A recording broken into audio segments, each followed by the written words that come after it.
Good morning and welcome to our special coverage of the impeachment of President Donald Trump. 1100 House Longworth Building is where they have been holding these hearings today. What could be the fifth and final public hearing in this impeachment inquiry held by the House Intelligence Committee in that committee room of the House Ways and Means Committee on Capitol Hill. Today, two witnesses, Dr. Fiona Hill, David Holmes. Fiona Hill, the chief Russia expert on the National Security Council up till this summer. David Holmes, that political counselor at the embassy in Ukraine who overheard Gordon Sondland on the phone talking to the president about these investigations. I want to bring in our senior congressional correspondent, Mary Bruce, who's up on Capitol Hill this morning. And Dr. Fiona Hill expected to deliver a blistering attack on those who question whether it was Russia who interfered in our 2016 elections, instead suggesting it's Ukraine.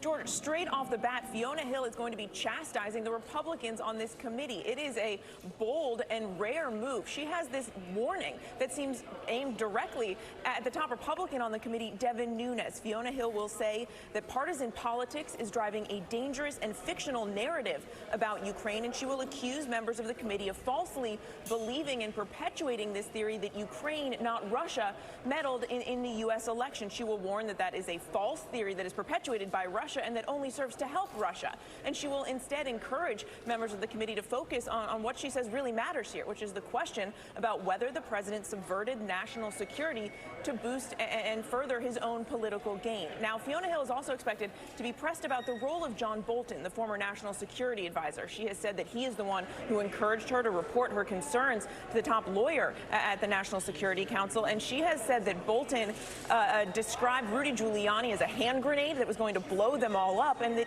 he also described this pressure campaign against Ukraine as a drug deal that was being run by the acting White House Chief of Staff, Mick Mulvaney, and Gordon Sondland, who, of course, we heard from yesterday. She is going to be able to shed some light on Bolton's role here because, of course, the White House and the president won't let the committee talk to John Bolton. Right. John Bolton still not coming forward, although we had that intriguing detail yesterday from Gordon Sondland talking about an episode where Bolton asked for Rudy Giuliani's phone number. I want to go to our chief White House correspondent, John Carl, there in Washington as well. And John, Fiona Hill, a real hawk on Russia. I think she's a fascinating witness, George. On one hand, the White House will point out that she was gone. She left a week before the famous phone call between the president and President Zelensky.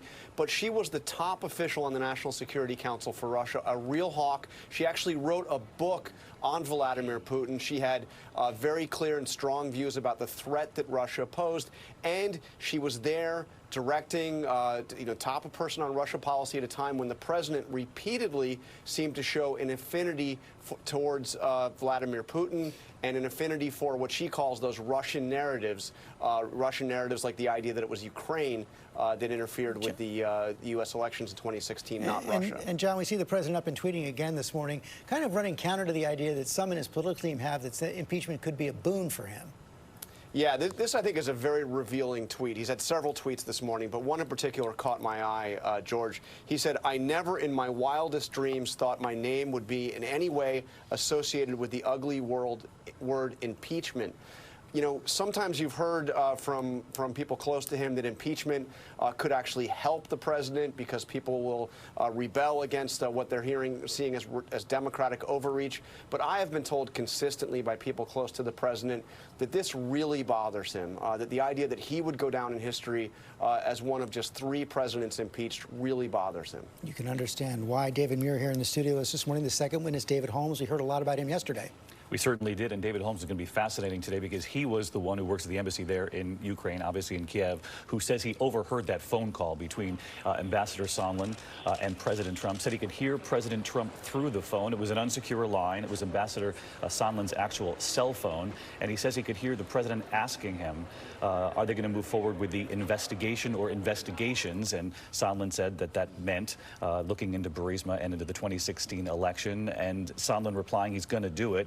He loves and we won't use that word on morning television here, but saying that he uses colorful language with President Trump. And there you see Fiona Hill. Fiona, yeah, the witnesses are at the table right now. I believe both Chairman Schiff and Devin Nunes are at the table as well. So we'll be hearing opening statements, as we have, from both the chairman and Congressman Nunes, and then the 2 witnesses, followed by those rounds of lawyer questioning. They're taking their seats now. Let's go into the room.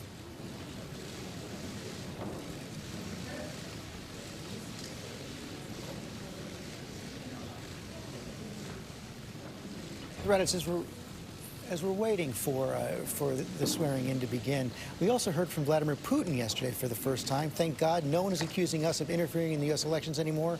Now they're accusing Ukraine. Fiona Hill's testimony on point. Exactly on point. And I think we have to remember that that is what this is all about, Russia. The U.S. wanted to help Ukraine stop that Russian aggression. Ukraine needed those weapons, needed that lethal aid that was held up.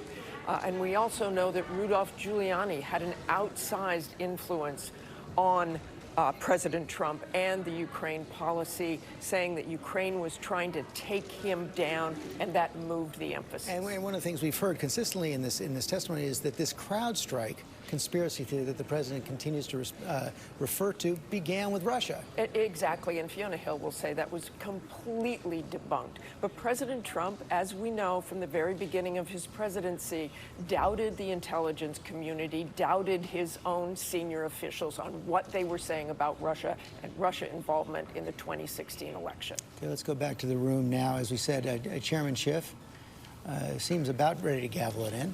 Committee will come to order. Good morning, everyone. This is the 7th in a series of public hearings the committee will be holding as part of the House of Representatives impeachment inquiry. Without objection, the chair is authorized to declare a recess.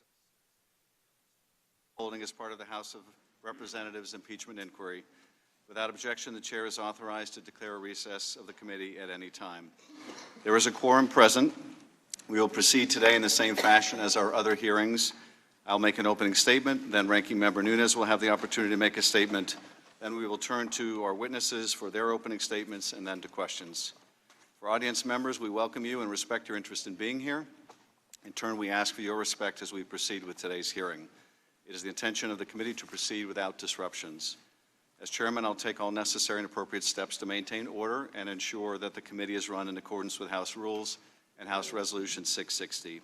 With that, I now recognize myself to give an opening statement in the impeachment inquiry into Donald J. Trump, the 45th President of the United States.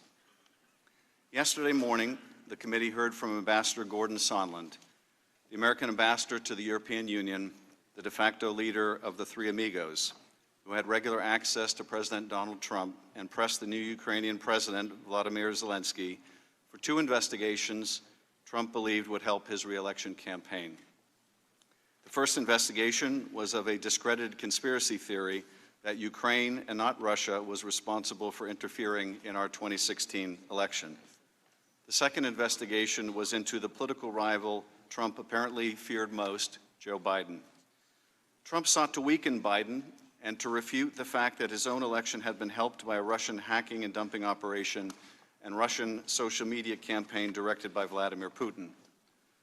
Trump's scheme stood in contrast to the long-standing bipartisan foreign policy of the United States by undermining military and diplomatic support for a key ally and set back U.S. anti-corruption efforts in Ukraine. In conditioning a meeting with Zelensky and then military aid on securing an investigation of his rival, Trump put his personal and political interests above the United States. As Ambassador Sondland would later tell career Foreign Service Officer David Holmes immediately after speaking to the President, Trump did not give an expletive about Ukraine. He cares about big stuff that benefits him, like the Biden investigation that Giuliani was pushing. David Holmes is here with us today. He is a Foreign Service officer currently serving as the political counselor at the U.S. Embassy in Kyiv. Also with us is Dr. Fiona Hill, whose job as the National Security Council's Senior Director for European and Russian Affairs encompassed the coordination of U.S. policy towards Ukraine. Dr. Hill left the NSC in July after more than 2 years in that position. Dr. Hill and Mr. Holmes each provide a unique perspective on issues relating to Ukraine. Dr. Hill from Washington, D.C., and Mr. Holmes from on the ground in Kyiv.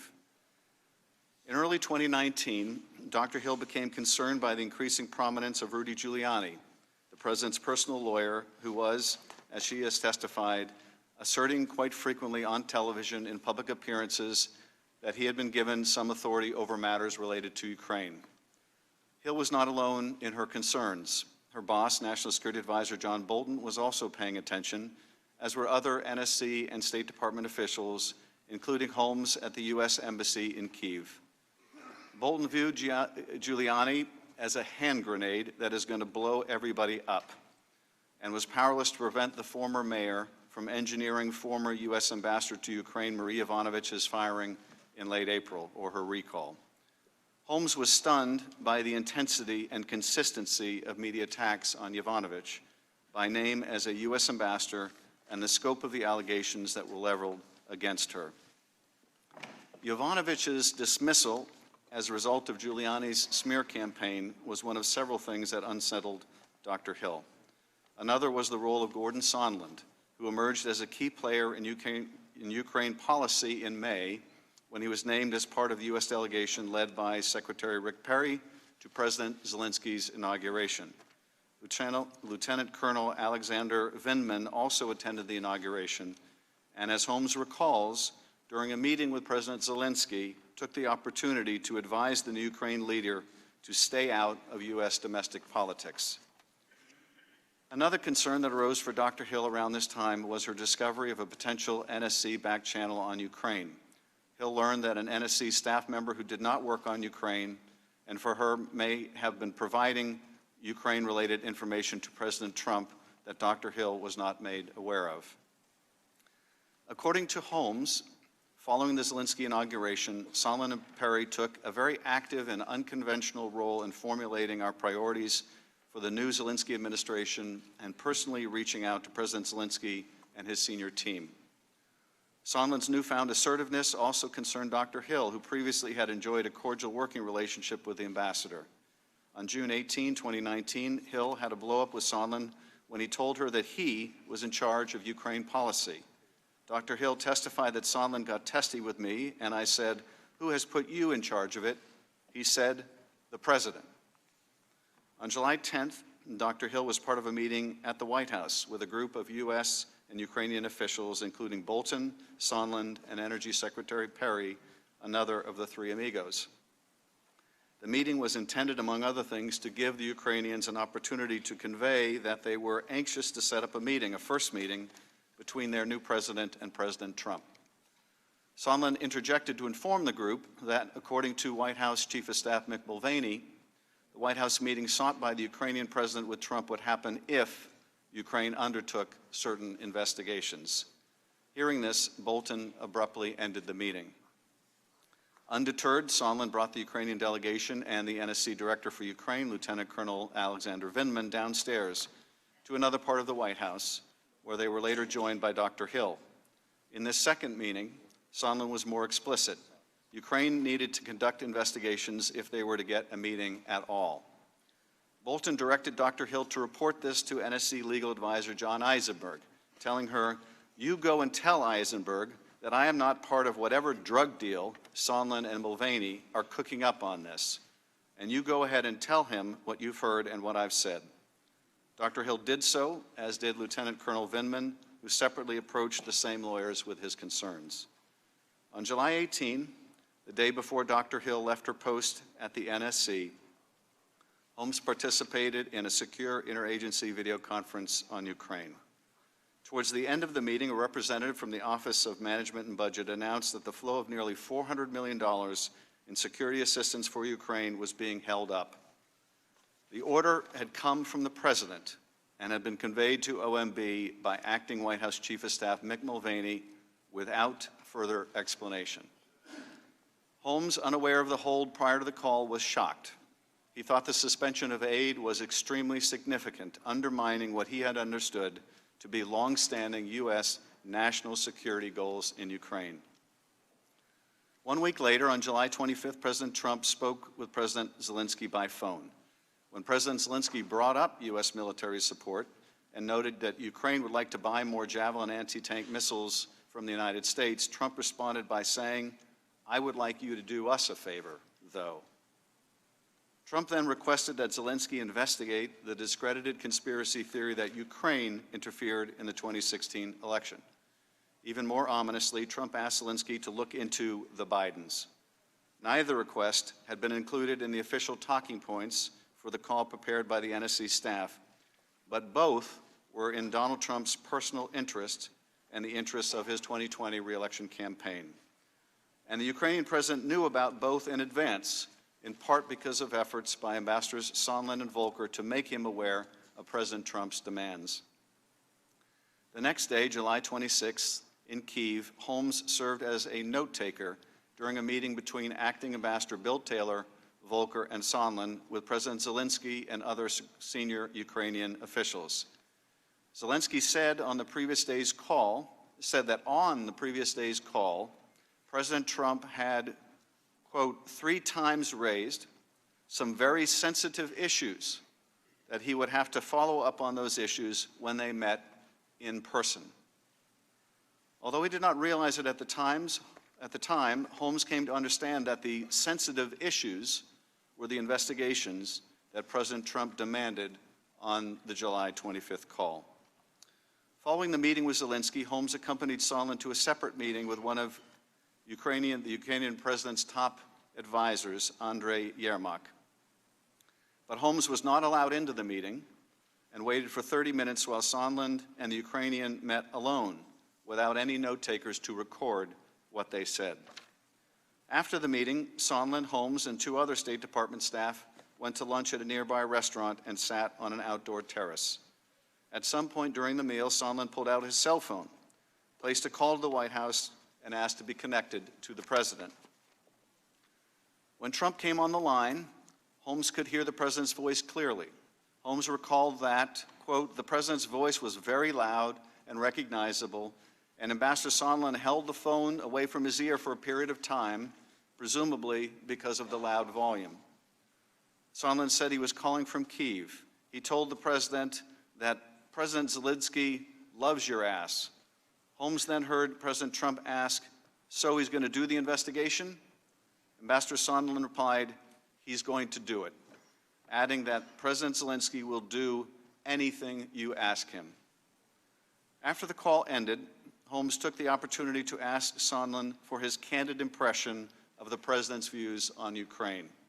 It was at this point that Sondland revealed that President Trump doesn't give an expletive about Ukraine.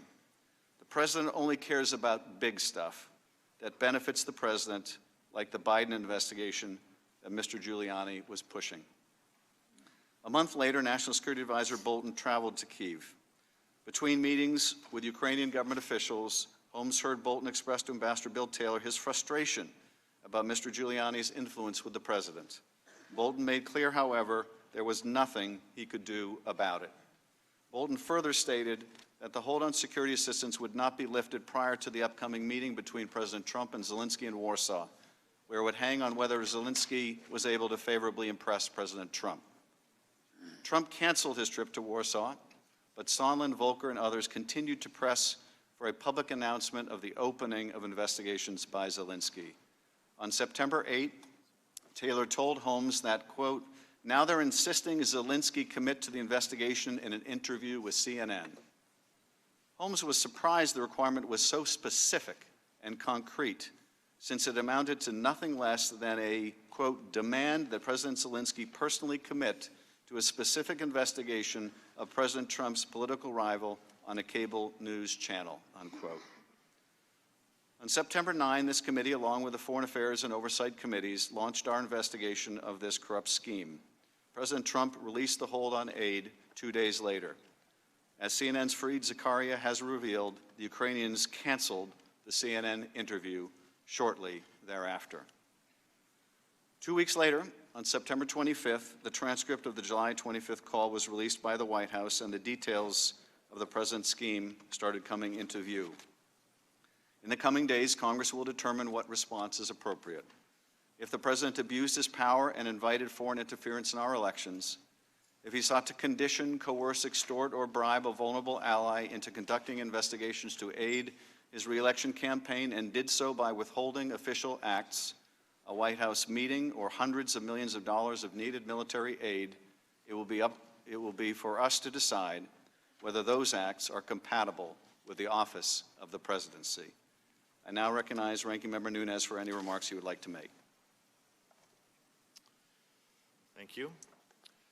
Throughout these bizarre hearings, the Democrats have struggled to make the case that President Trump committed some impeachable offense on his phone call with Ukrainian President Zelensky. The offense itself changes depending on the day, ranging from quid pro quo to extortion to bribery to obstruction of justice, then back to quid pro quo. It's clear why the Democrats have been forced onto this carousel of accusations. President Trump had good reason to be wary of Ukrainian election meddling against his campaign and of widespread corruption in that country.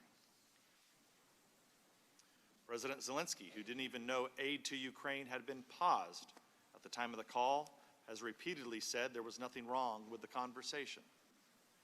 The aid was resumed without the Ukrainians taking the actions they were supposedly being coerced into doing. Aid to Ukraine under President Trump has been much more robust than it was under President Obama, thanks to the provision of Javelin anti-tank weapons. As numerous witnesses have testified, temporary holds on foreign aid occur fairly frequently for many different reasons. So how do we have an impeachable offense here when there's no actual misdeed and no one even claiming to be a victim? The Democrats have tried to solve this dilemma with a simple slogan: he got caught.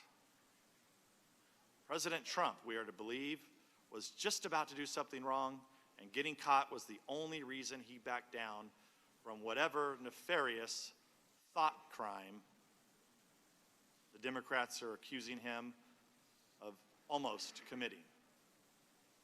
I once again urge Americans to continue to consider the credibility of the Democrats on this committee who are now hurling these charges. For the last 3 years, it's not President Trump who got caught. It's the Democrats who got caught. They got caught falsely claiming they had more than circumstantial evidence that Trump colluded with Russians to hack the 2016 election. They got caught orchestrating this entire farce with the whistleblower and lying about their secret meetings with him. They got caught defending the false allegations of the Steele dossier, which was paid for by them. They got caught breaking their promise that impeachment would only go forward with bipartisan support because of how damaging it is to the American people.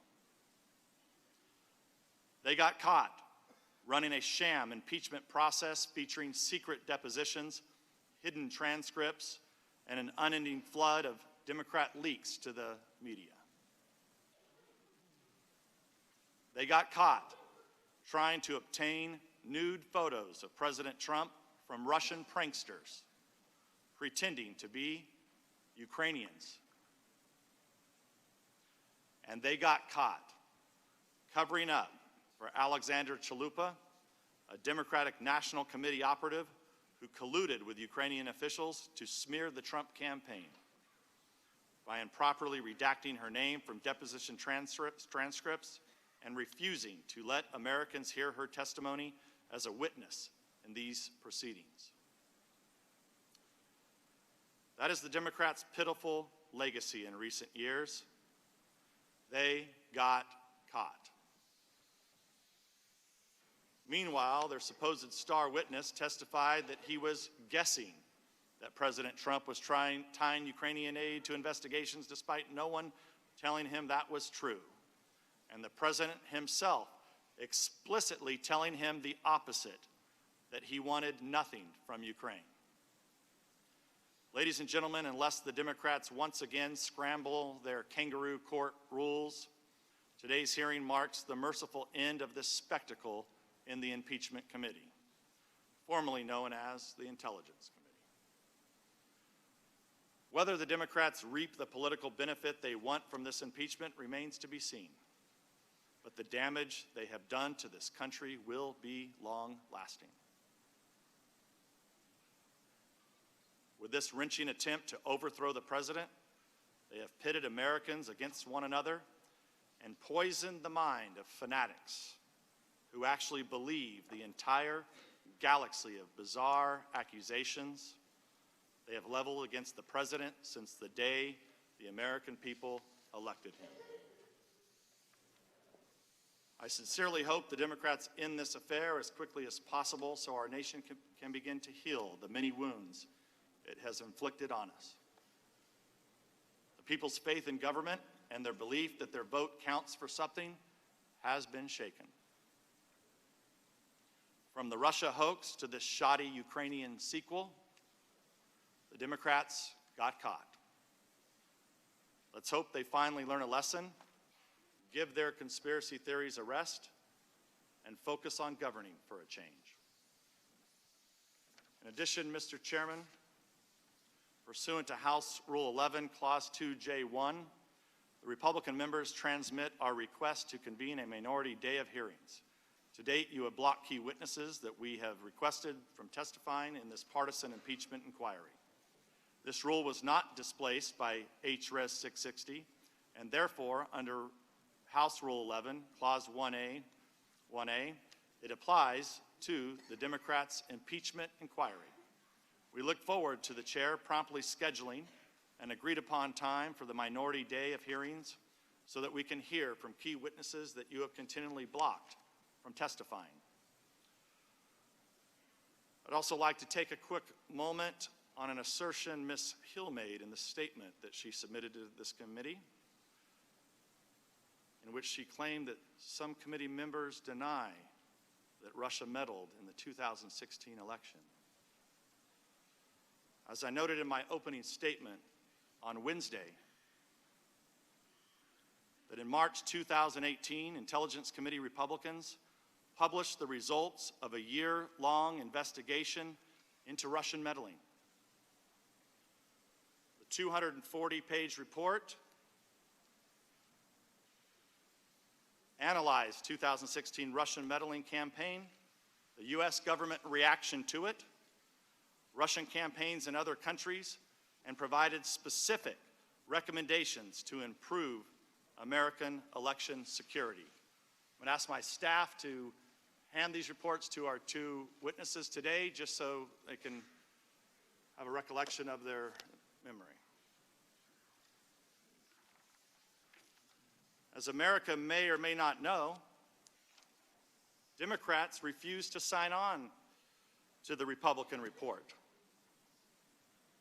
Instead, they decided to adopt minority views filled with collusion conspiracy theories. Needless to say, it is entirely possible for two separate nations to engage in election meddling at the same time, and Republicans believe we should take meddling seriously by all foreign countries, regardless of which campaign is the target. I'd like to submit for the record a copy of our report titled Report on Russian Active Measures. I yield back. Today we are joined by Dr. Fiona Hill and David Holmes. Dr. Fiona Hill is a former Deputy Assistant to the President and Senior Director for Europe and Russia on the National Security Council. Before returning to government, she was a Senior Fellow at the Brookings Institution, where she directed the Center on the United States and Europe.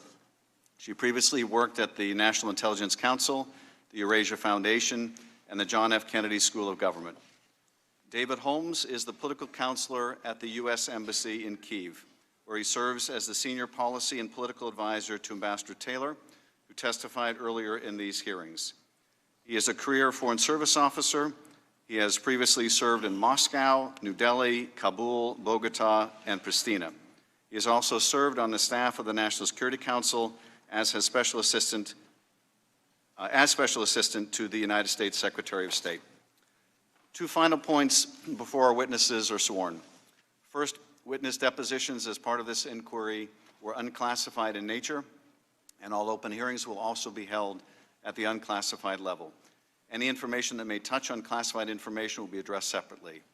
Second, Congress will not tolerate any reprisal, threat of reprisal, or attempt to retaliate against any U.S. government official for testifying before Congress, including you or any of your colleagues. If you would please rise, raise your right hand. I will begin by swearing you in. Do you swear or affirm that the testimony you're about to give is the truth, the whole truth, and nothing but the truth, so help you God? Let the record show that the witnesses answered in the affirmative. Thank you, and you may be seated. The microphones are sensitive, so you'll need to speak directly into them. Without objection, your written statements will be made part of the record. With that, Mr. Holmes, you are now recognized for your opening statement, and when you conclude, Dr. Hill, you'll be immediately recognized thereafter for your opening statement.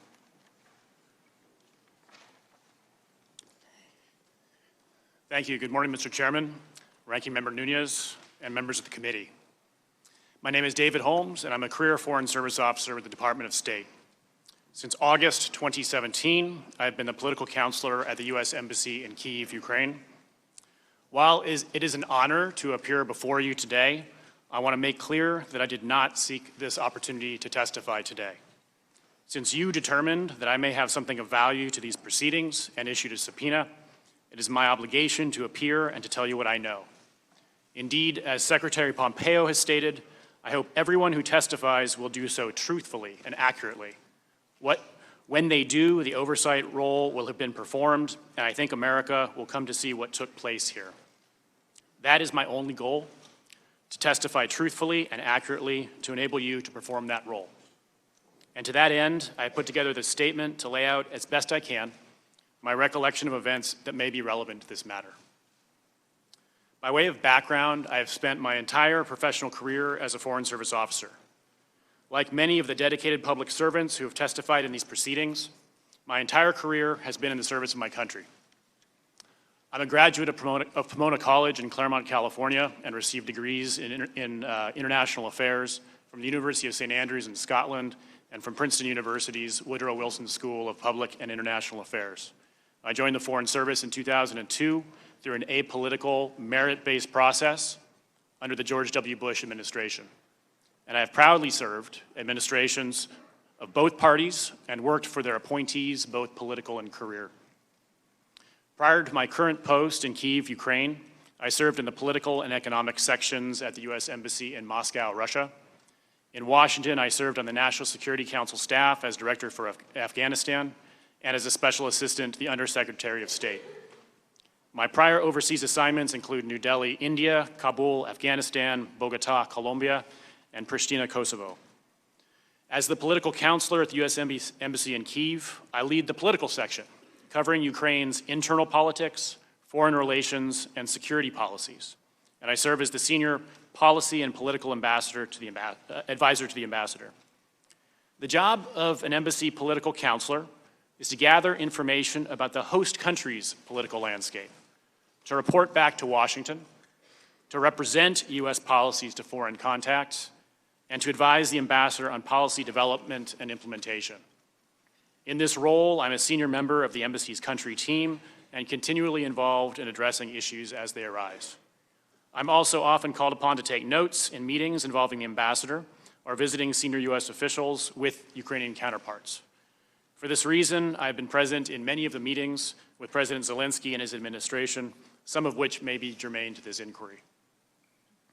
While I'm a political counselor at the embassy, it is important to note that I'm not a political appointee or engaged in U.S. politics in any way. It is not my job to cover or advise on U.S. politics.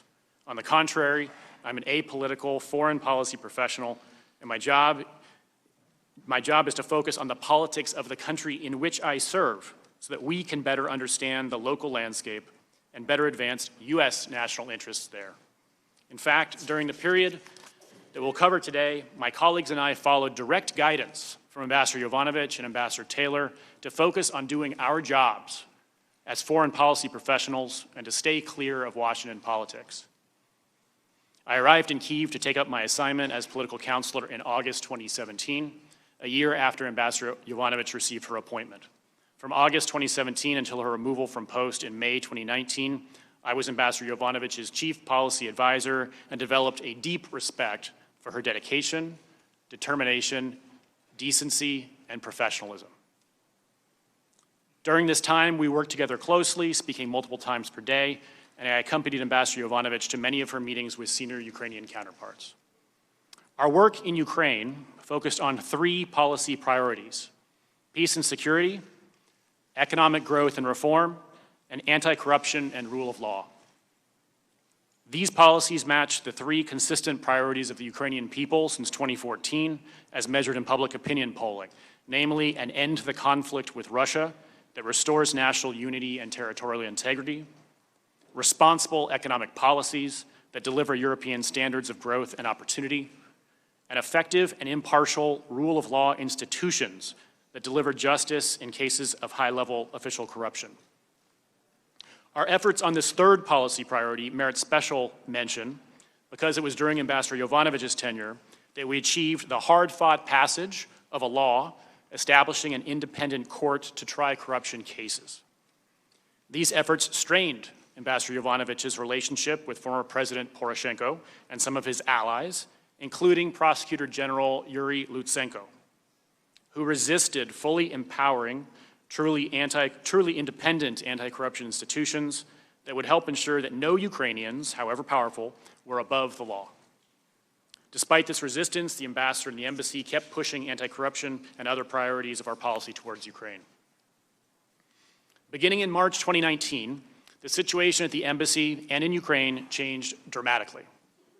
Specifically, the 3 priorities of security, economy, and justice, and our support for Ukrainian democratic resistance to Russian aggression became overshadowed by a political agenda promoted by former New York City Mayor Rudy Giuliani and a cadre of officials operating with a direct channel to the White House. That change began with the emergence of press reports critical of Ambassador Jovanovich and machinations by then Prosecutor General Lutsenko and others to discredit her. In mid-March 2019, an embassy colleague learned from a Ukrainian contact that Mr. Lutsenko had complained that Ambassador Jovanovich had, quote, destroyed him with her refusal to support him until he followed through with his reform commitments and ceased using his position for personal gain. In retaliation, Mr. Lutsenko made a series of unsupported allegations against Ambassador Jovanovich, mostly suggesting that Ambassador Jovanovich improperly used the embassy to advance the political interests of the Democratic Party. Among Mr. Lutsenko's allegations were that the embassy had ordered the investigation of a former Ukrainian official solely because that former official was allegedly the main Ukrainian contact of the Republican Party and of President Trump personally, and that the embassy had allegedly pressured Lutsenko's predecessor to close a case against a different former Ukrainian official solely because of an alleged connection between that official's company, Burisma, and former Vice President Biden's son. Mr. Lutsenko also claimed that he had never received $4.4 million in U.S. funds intended for his office, and that there was a tape of a Ukrainian official saying that he was trying to help Hillary Clinton win the 2016 election. Finally, Mr. Lutsenko publicly claimed that Ambassador Jovanovich had given him a do not prosecute list containing the names of her supposed allies, an allegation the State Department called an outright fabrication, and that Mr. Lutsenko later retracted. Mr. Lutsenko said that as a result of these allegations, Ambassador Jovanovich would face serious problems in the United States. Public opinion polls indicated that Ukrainians generally did not believe Mr. Lutsenko's allegations. And on March 22nd, President Poroshenko issued a statement in support of Ambassador Jovanovich. Following Mr. Lutsenko's allegations, Mr. Giuliani and others made a number of public statements critical of Ambassador Jovanovich, questioning her integrity and calling for her removal from office. Mr. Giuliani was also making frequent public statements pushing for Ukraine to investigate interference in the 2016 election and issues related to Burisma and the Bidens. For example, on May 1st, 2019, the New York Times reported that Mr. Giuliani had, quote, discussed the Burisma investigation and its intersection with the Bidens, with the ousted Ukrainian prosecutor general and the current prosecutor. On May 9th, the New York Times reported that Mr. Giuliani said he planned to travel to Ukraine to pursue investigations into the 2016 election interference and into the involvement of former Vice President Biden's son in a Ukrainian gas company. Over the next few months, Mr. Giuliani also issued a series of tweets asking, quote, why Biden shouldn't be investigated, attacking, quote, the new president of Ukraine, Zelensky, for being silent on the 2016 election and Biden investigations, and complaining about the New York Times attacking him for, quote, exposing the Biden family history of making millions from Ukrainian criminals. Around this time, the Ukrainian presidential election was approaching, and political newcomer and entertainer Volodymyr Zelensky, who had played a president on television, was surging in the polls, ahead of Mr. Lutsenko's political ally, President Poroshenko. On April 20th, I was present for Ambassador Yovanovitch's third and final meeting with then-candidate Zelensky, ahead of his landslide victory in the runoff election the next day. As in her two prior meetings that I also attended, they had an entirely cordial, pleasant conversation and signaled their mutual desire to work together. However, the negative narratives about Ambassador Yovanovitch had gained currency in certain segments of the United States press. On April 26th, Ambassador Yovanovitch departed for Washington, D.C., where she learned that she would be recalled early. The barrage of allegations directed at Ambassador Yovanovitch, a career ambassador, is unlike anything I have seen in my professional career. Following President-elect Zelensky's victory, our attention in the embassy focused on getting to know the incoming Zelensky administration and on preparations for the inauguration scheduled for May 20th, the same day that Ambassador Yovanovitch departed post permanently. It quickly became clear that the White House was not prepared to show the level of support for the Zelensky administration that we had originally anticipated. In early May, Mr. Giuliani publicly alleged that Mr. Zelensky was, quote, surrounded by enemies of the US president and canceled a visit to Ukraine. Shortly thereafter, we learned that Vice President Pence no longer planned to lead the presidential delegation to the inauguration. The White House then whittled down an initial proposed list for the official presidential delegation to the inauguration from over a dozen individuals to just 5. Secretary Perry as its head, Special Representative for Ukraine negotiations Kurt Volker, representing the State Department, National Security Council Director Alex Vindman, representing the White House, Temporary Acting Chargé d'Affaires Joseph Pennington, representing the embassy, and Ambassador to the European Union Gordon Sondland. While Ambassador Sondland's mandate as the accredited ambassador to the European Union did not cover individual member states, let alone non-member countries like Ukraine, he made clear that he had direct and frequent access to President Trump and Chief of Staff Mick Mulvaney, and portrayed himself as the conduit to the President and Mr. Mulvaney for this group. Secretary Perry, Ambassador Sondland, and Ambassador Volker later styled themselves the Three Amigos and made clear they would take the lead on coordinating our policy and engagement with the Zelensky administration. Around the same time, I became aware that Mr. Giuliani, a private lawyer, was taking a direct role in Ukrainian diplomacy.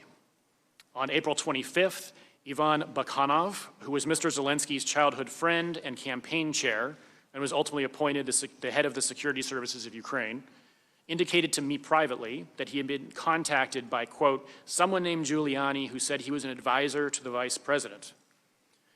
I reported Mr. Bakhanov's message to Deputy Assistant Secretary of State George Kent. Over the following months, it became apparent that Mr. Giuliani was having a direct influence on the foreign policy agenda that the Three Amigos were executing on the ground in Ukraine. In fact, at one point during a preliminary meeting of the inaugural delegation, someone wondered aloud why Mr. Giuliani was so active in the media with respect to Ukraine. My recollection is that Ambassador Sondland stated, quote, damn it, Rudy, every time Rudy gets involved, he goes and F's everything up. The inauguration took place on May 20th, and I took notes in the delegation's meeting with President Zelensky. During the meeting, Secretary Perry passed President Zelensky a list that Perry described as, quote, people he trusts. Secretary Perry told President Zelensky that he could seek advice from the people on this list on issues of energy sector reform, which was the topic of subsequent meetings between Secretary Perry and key Ukrainian energy sector contacts. Embassy personnel were excluded from some of these later meetings by Secretary Perry's staff.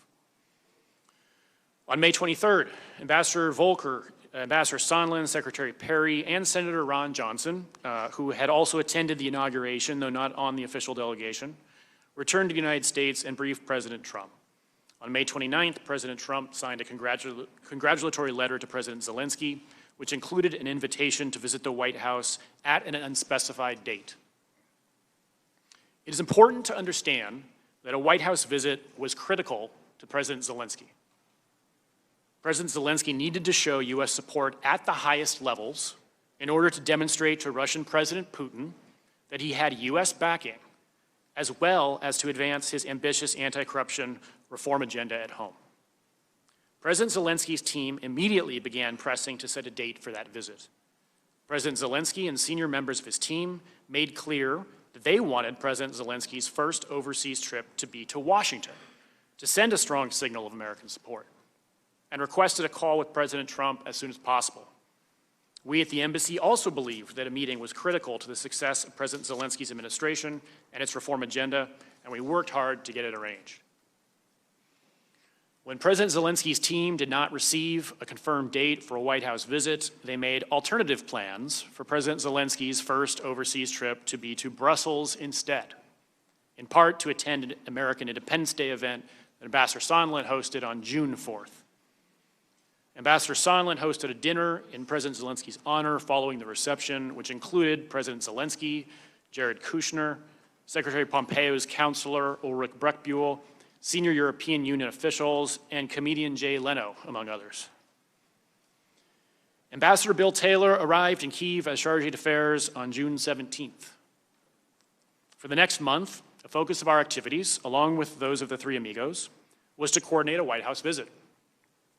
To that end, we were working with the Ukrainians to deliver things that we thought President Trump might care about, such as commercial deals that would benefit the United States, which might convince President Trump to agree to a meeting with President Zelensky.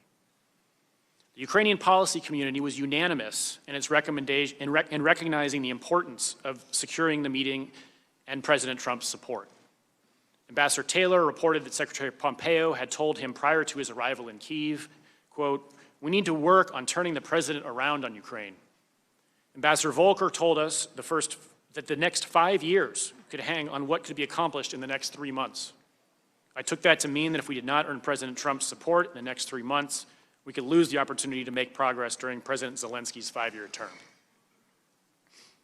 Within a week or two, it became apparent that the energy sector reforms, the commercial deals, and the anti-corruption efforts on which we were making progress were not making a dent in terms of persuading the White House to schedule a meeting between the presidents. On June 27th, Ambassador Sondland told Ambassador Taylor in a phone conversation, the gist of which Ambassador Taylor shared with me at the time, that President Zelensky needed to make clear to President Trump that President Zelensky was not standing in the way of, quote, investigations. I understood that this meant the Biden-Burisma investigations that Mr. Giuliani and his associates had been speaking about in the media since March. While Ambassador Taylor did not brief me on every detail of his communications with the three amigos, he did tell me that on a June 28th call with President Zelensky, Ambassador Taylor and the three amigos, it was made clear that some action on Burisma Biden investigation was a precondition for an Oval Office visit. Also on June 28th, while President Trump was still not moving forward on a meeting with President Zelensky, he met with Russian President Putin at the G20 summit in Osaka, Japan, sending a further signal of lack of support to Ukraine. We became concerned that even if a meeting between Presidents Trump and Zelensky could occur, it would not go well. And I discussed with embassy colleagues whether we should stop seeking a meeting altogether. While the White House visit was critical to the Zelensky administration, a visit that failed to send a clear and strong signal of support likely would be worse for President Zelensky than no visit at all. Congress has appropriated $1.5 billion in security assistance for Ukraine since 2014. This assistance has provided crucial material and moral support to Ukraine in its defensive war with Russia, and has helped Ukraine build its armed forces virtually from scratch into arguably the most capable and battle-hardened land force in Europe. I've had the honor of visiting the main training facility in Western Ukraine with members of Congress and members of this very committee, Ms. Stefanik, where we witnessed firsthand U.S. National Guard troops, along with allies, conducting training for Ukrainian soldiers. Since 2014, National Guard units from California, Oklahoma, New York, Tennessee, and Wisconsin have trained shoulder to shoulder with Ukrainian counterparts.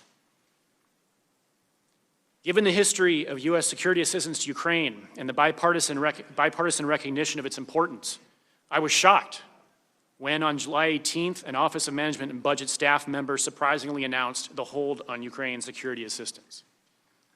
The announcement came toward the end of a nearly 2-hour National Security Council secure video conference call, which I participated in from the embassy conference room. The official said that the order had come from the president and had been conveyed to OMB by Mr. Mulvaney with no further explanation.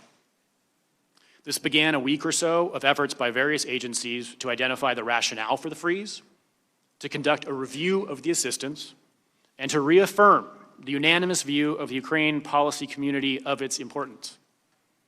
NSC counterparts confirmed to us that there had been no change in our Ukraine policy, but could not determine the cause of the hold or how to lift it. On July 25th, President Trump made a congratulatory phone call to President Zelensky after his party won a commanding majority in Ukraine's parliamentary election. Contrary to standard procedure, the embassy received no readout of that call, and I was unaware of what was discussed until the transcript was released on September 25th.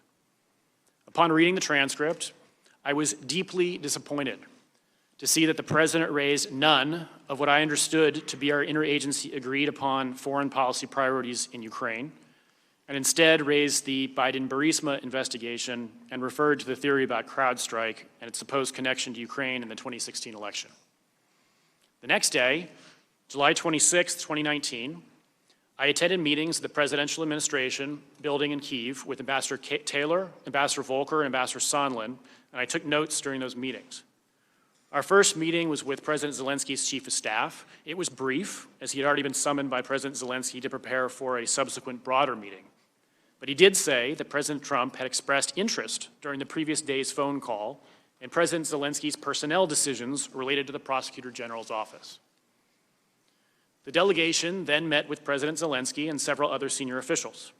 During the meeting, President Zelensky stated that during the July 25th call, President Trump had, quote, 3 times raised some very sensitive issues, and that he would have to follow up, Zelensky, would have to follow up on those issues when he and President Trump met in person.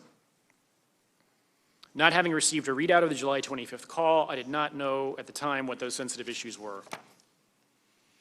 After the meeting with President Zelensky, Ambassador Volker and Ambassador Taylor quickly left the presidential administration building for a trip to the front lines. Ambassador Sondland, who was to fly out that afternoon, stayed behind to have a meeting with Andriy Yermak, a top aide to President Zelensky. As I was leaving the meeting with President Zelensky, I was told to join the meeting with Ambassador Sondland and Mr. Yermak to take notes. I had not expected to join that meeting and was a flight of stairs behind Ambassador Sondland as he headed to meet with Mr. Yermak. When I reached Mr. Yermak's office, Ambassador Sondland had already gone into the meeting. I explained to Mr. Yermak's assistant that I was supposed to join the meeting as the embassy's representative and strongly urged her to let me in, but she told me that Ambassador Sondland and Mr. Yermak had insisted that the meeting be one-on-one with no note-taker. I then waited in the anteroom until the meeting ended, along with a member of Ambassador Sondland's staff and a member of the U.S. Embassy Kyiv staff. When the meeting ended, the 2 staffers and I accompanied Ambassador Sondland out of the presidential administration building. Ambassador Sondland said that he wanted to go to lunch, and I told Ambassador Sondland that I'd be happy to join him and the 2 staffers for lunch if he wanted to brief me out on his meeting with Mr. Yermak or discuss other issues. And Ambassador Sondland said that I should join. The 4 of us went to a nearby restaurant and sat on an outdoor terrace. I sat directly across from Ambassador Sondland, and the 2 staffers sat off to our sides. At first, the lunch was largely social. Ambassador Sondland selected a bottle of wine that he shared among the 4 of us, and we discussed topics such as marketing strategies for his hotel business. During the lunch, Ambassador Sondland said that he was going to call President Trump to give him an update.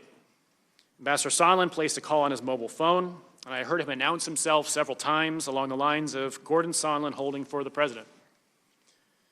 It appeared that he was being transferred through several layers of switchboards and assistants, and I then noticed Ambassador Sondland's demeanor changed and understood that he had been connected to President Trump.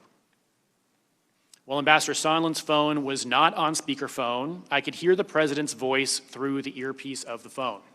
The president's voice was loud and recognizable, and Ambassador Sondland held the phone away from his ear for a period of time, presumably because of the loud volume. I heard Ambassador Sondland greet the president and explain he was calling from Kyiv. I heard President Trump then clarify that Ambassador Sondland was in Ukraine. Ambassador Sondland replied, yes, he was in Ukraine, and went on to state that President Zelensky, quote, loves your ass. I then heard President Trump ask, so he's going to do the investigation. Ambassador Sondland replied that he's going to do it, adding that President Zelensky will do anything you ask him to do. Even though I did not take notes of these statements, I have a clear recollection that these statements were made. I believe that my colleagues who were sitting at the table also knew that Ambassador Sondland was speaking with the president. The conversation then shifted to Ambassador Sondland's efforts on behalf of the president to assist a rapper who was jailed in Sweden, and I could only hear Ambassador Sondland's side of the conversation. Ambassador Sondland told the president that the rapper was, quote, kind of effed there and should have pled guilty. He recommended that the president, quote, wait until after the sentencing or it will only make it worse. And he added that the president should let him get sentenced, play the racism card, give him a ticker tape when he comes home. Ambassador Sondland further told the president that Sweden, quote, should have released him on your word, but that you can tell the Kardashians you tried. After the call ended, Ambassador Sondland remarked that the president was in a bad mood. As Ambassador Sondland stated, it was often the case early in the morning. I then took the opportunity to ask Ambassador Sondland for his candid impression of the president's views on Ukraine.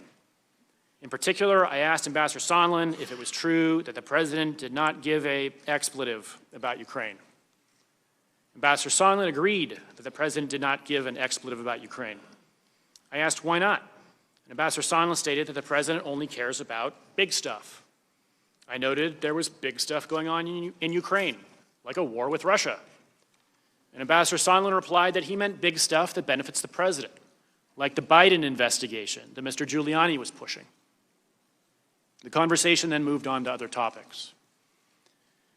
Upon returning to the embassy, I immediately briefed my direct supervisor, the Deputy Chief of Mission, about Ambassador Sondland's call with President Trump and my subsequent conversation with Ambassador Sondland. I told others at the embassy about the call as well. I also emailed an embassy official in Sweden regarding the issue with the U.S. rapper that was discussed on the call. July 26th was my last day in the office ahead of a long-planned vacation that ended on August 6th. After returning to the embassy, I told Ambassador Taylor about the July 26th call. I also repeatedly referred to the call and the conversation with Ambassador Sondland in meetings and conversations where the issue of the president's interest in Ukraine was potentially relevant. At that time, Ambassador Sondland's statement of the president's lack of interest in Ukraine was of particular focus. We understood that in order to secure a meeting between President Trump and President Zelensky, we would have to work hard to find a way to explain Ukraine's importance to President Trump in terms that he found compelling. Over the ensuing weeks, we continued to try to identify ways to frame the importance of Ukraine in ways that would appeal to the president, to determine how to lift the hold on security assistance, and to move forward on the scheduling of a White House visit by President Zelensky. Ukrainian Independence Day, August 24th, presented another good opportunity to show support for Ukraine. Secretary Pompeo had considered attending, as National Security Advisor Bolton had attended in 2018, and Defense Secretary Mattis had attended in 2017. But in the end, nobody senior to Ambassador Volker attended. Shortly thereafter, on August 27th, Ambassador Bolton visited Ukraine and brought welcome news that President Trump had agreed to meet President Zelensky on September 1st in Warsaw. Ambassador Bolton further indicated that the hold on security assistance would not be lifted prior to the Warsaw meeting, where it would hang on whether President Zelensky was able to, quote, favorably impress President Trump. I took notes in Ambassador Bolton's meetings that day with President Zelensky and his chief of staff. Ambassador Bolton told Zelensky's chief of staff that the meeting between the presidents in Warsaw would be, quote, crucial to cementing their relationship. However, President Trump ultimately pulled out of the Warsaw trip, so the hold remained in place with no clear means to get it lifted. Between the meetings on August 27th, I heard Ambassador Bolton express to Ambassador Taylor and National Security Council Senior Director Tim Morrison his frustration about Mr. Giuliani's influence with the president, making clear there was nothing he could do about it. He recommended that Mr. Lutsenko's replacement as Prosecutor General open a channel with his counterpart, Attorney General Barr, in place of the informal channel between Mr. Yermak and Mr. Giuliani. Ambassador Bolton also expressed frustration about Ambassador Sondland's expansive interpretation of his mandate. After President Trump canceled his visit to Warsaw, we continued to try to appeal to the president in foreign policy and national security terms.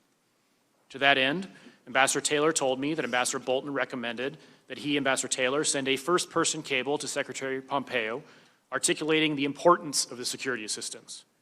At Ambassador Taylor's direction, I drafted and transmitted the cable on Ambassador Taylor's behalf on August 29th, which further attempted to explain the importance of Ukraine and the security assistance to U.S. national security.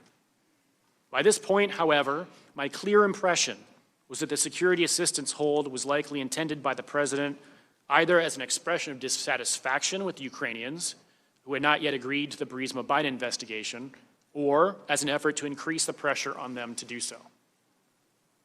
On September 5th, I took notes at Senator Johnson and Senator Chris Murphy's meetings with President Zelensky in Kyiv, where President Zelensky asked about the security assistance.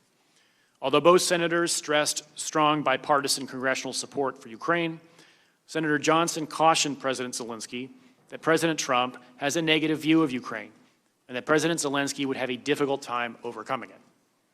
Senator Johnson further explained that he had been, quote, shocked by President Trump's negative reaction during an Oval Office meeting on May 23rd when he and the three amigos proposed that President Trump meet President Zelensky and show support for Ukraine.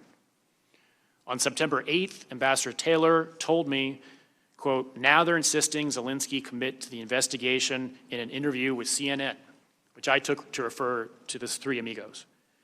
I was shocked the requirement was so specific and concrete.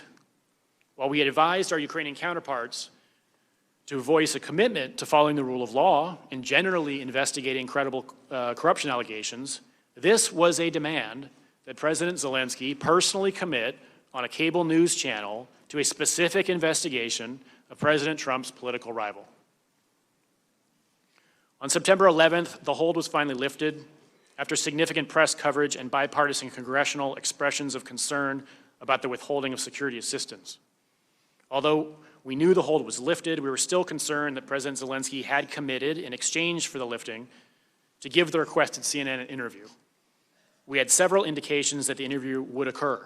First, the Yes conference in Kyiv was held from September 12th to 14th, and CNN's Fareed Zakaria was one of the moderators. Second, on September 13th, an embassy colleague received a phone call from another colleague who worked for Ambassador Sondland. My colleague texted me regarding that call that, quote, Sondland and the Zelensky interview, Sondland said the Zelensky interview is supposed to be today or Monday, and they plan to announce that a certain investigation that was on hold will progress. Sondland's aide did not know if this was decided or if Sondland was advocating for it. Apparently, he's been discussing this with Yermak. Finally, also on September 13th, Ambassador Taylor and I ran into Mr. Yermak on our way out of a meeting with President Zelensky in his private office. Ambassador Taylor again stressed the importance of staying out of U.S. politics and said he hoped no interview was planned. Mr. Yermak did not answer, but shrugged in resignation as if to indicate that he had no choice. In short, everybody thought there was going to be an interview and that the Ukrainians believed they had to do it. The interview ultimately did not occur. On September 21st, Ambassador Taylor and I collaborated on input he sent to Mr. Morrison to brief President Trump ahead of a September 25th meeting that had been scheduled with President Zelensky in New York on the margins of the UN General Assembly. The transcript of the July 25th call was released the same day. As of today, I have still not seen a readout of the September 25th meeting. As the impeachment inquiry has progressed, I have followed press reports and reviewed the statements of Ambassadors Taylor and Yovanovitch. Based on my experiences in Ukraine, my recollection is generally consistent with their testimony. And I believe that the relevant facts were therefore being laid out for the American people. However, in the last couple weeks, I read press reports expressing for the first time that certain senior officials may have been acting without the President's knowledge or freelancing in their dealings with Ukraine. At the same time, I also read reports noting the lack of firsthand evidence in the investigation and suggesting that the only evidence being elicited at the hearings was hearsay. I came to realize that I had firsthand knowledge regarding certain events on July 26 that had not otherwise been reported, and that those events potentially bore on the question of whether the President did, in fact, have knowledge, that those senior officials were using the levers of diplomatic power to influence the new Ukrainian president to announce the opening of a criminal investigation against President Trump's political opponent. It is at that point that I made the observation to Ambassador Taylor that the incident I had witnessed on July 26th had acquired greater significance, which is what he reported in his testimony last week and is what led to the subpoena for me to appear here today. In conclusion, I'd like to take a moment to turn back to Ukraine. Today, this very day, marks exactly 6 years since throngs of pro-Western Ukrainians spontaneously gathered on Kyiv's Independence Square to launch what became known as the Revolution of Dignity. While the protests began in opposition to a turn towards Russia and away from the West, they expanded over 3 months to reject the entire corrupt, repressive system that had been sustained by Russian influence in the country. Those events were followed by Russia's occupation of Ukraine's Crimean Peninsula, an invasion of Ukraine's eastern Donbas region, and an ensuing war that to date has cost almost 14,000 lives. Despite the Russian aggression over the past 5 years, Ukrainians have rebuilt a shattered economy, adhered to a peace process, and moved economically and socially closer to the West, toward our way of life. Earlier this year, large majorities of Ukrainians again chose a fresh start by voting for a political newcomer as president, replacing 80% of their parliament and endorsing a platform consistent with our democratic values, our reform priorities, and our strategic interests. This year's revolution at the ballot box underscores that despite its imperfections, Ukraine is a genuine and vibrant democracy and an example to other post-Soviet countries and beyond, from Moscow to Hong Kong. How we respond to this historic opportunity will set the trajectory of our relationship with Ukraine and will define our willingness to defend our bedrock international principles and our leadership role in the world. Ukrainians want to hear a clear and unambiguous reaffirmation that our long-standing bipartisan policy of strong support for Ukraine remains unchanged and that we fully back it at the highest levels. Now is not the time to retreat from our relationship with Ukraine, but rather to double down on it. As we sit here today, Ukrainians are fighting a hot war on Ukrainian territory against Russian aggression. This week alone, since I have been here in Washington, 2 Ukrainian soldiers were killed and 2 injured by Russian-led forces in eastern Ukraine despite a declared ceasefire. I learned overnight that 7 more were injured yesterday. As Vice President Pence said after his meeting with President Zelensky in Warsaw, the U.S.-Ukraine relationship has never been stronger. Ukrainians and their new government earnestly want to believe that. Ukrainians cherish their bipartisan American support that has sustained their Euro-Atlantic aspirations, and they recoil at the thought of playing a role in U.S. domestic politics or elections. At a time of shifting allegiances and rising competitors in the world, we have no better friends than Ukraine, a scrappy, unbowed, determined, and above all, dignified people who are standing up against Russian authoritarianism and aggression. They deserve better. We're now at an inflection point in Ukraine, and it is critical to our national security that we stand in strong support of our Ukrainian partners. Ukrainians and freedom-loving people everywhere are watching the example we set here of democracy and the rule of law. Thank you.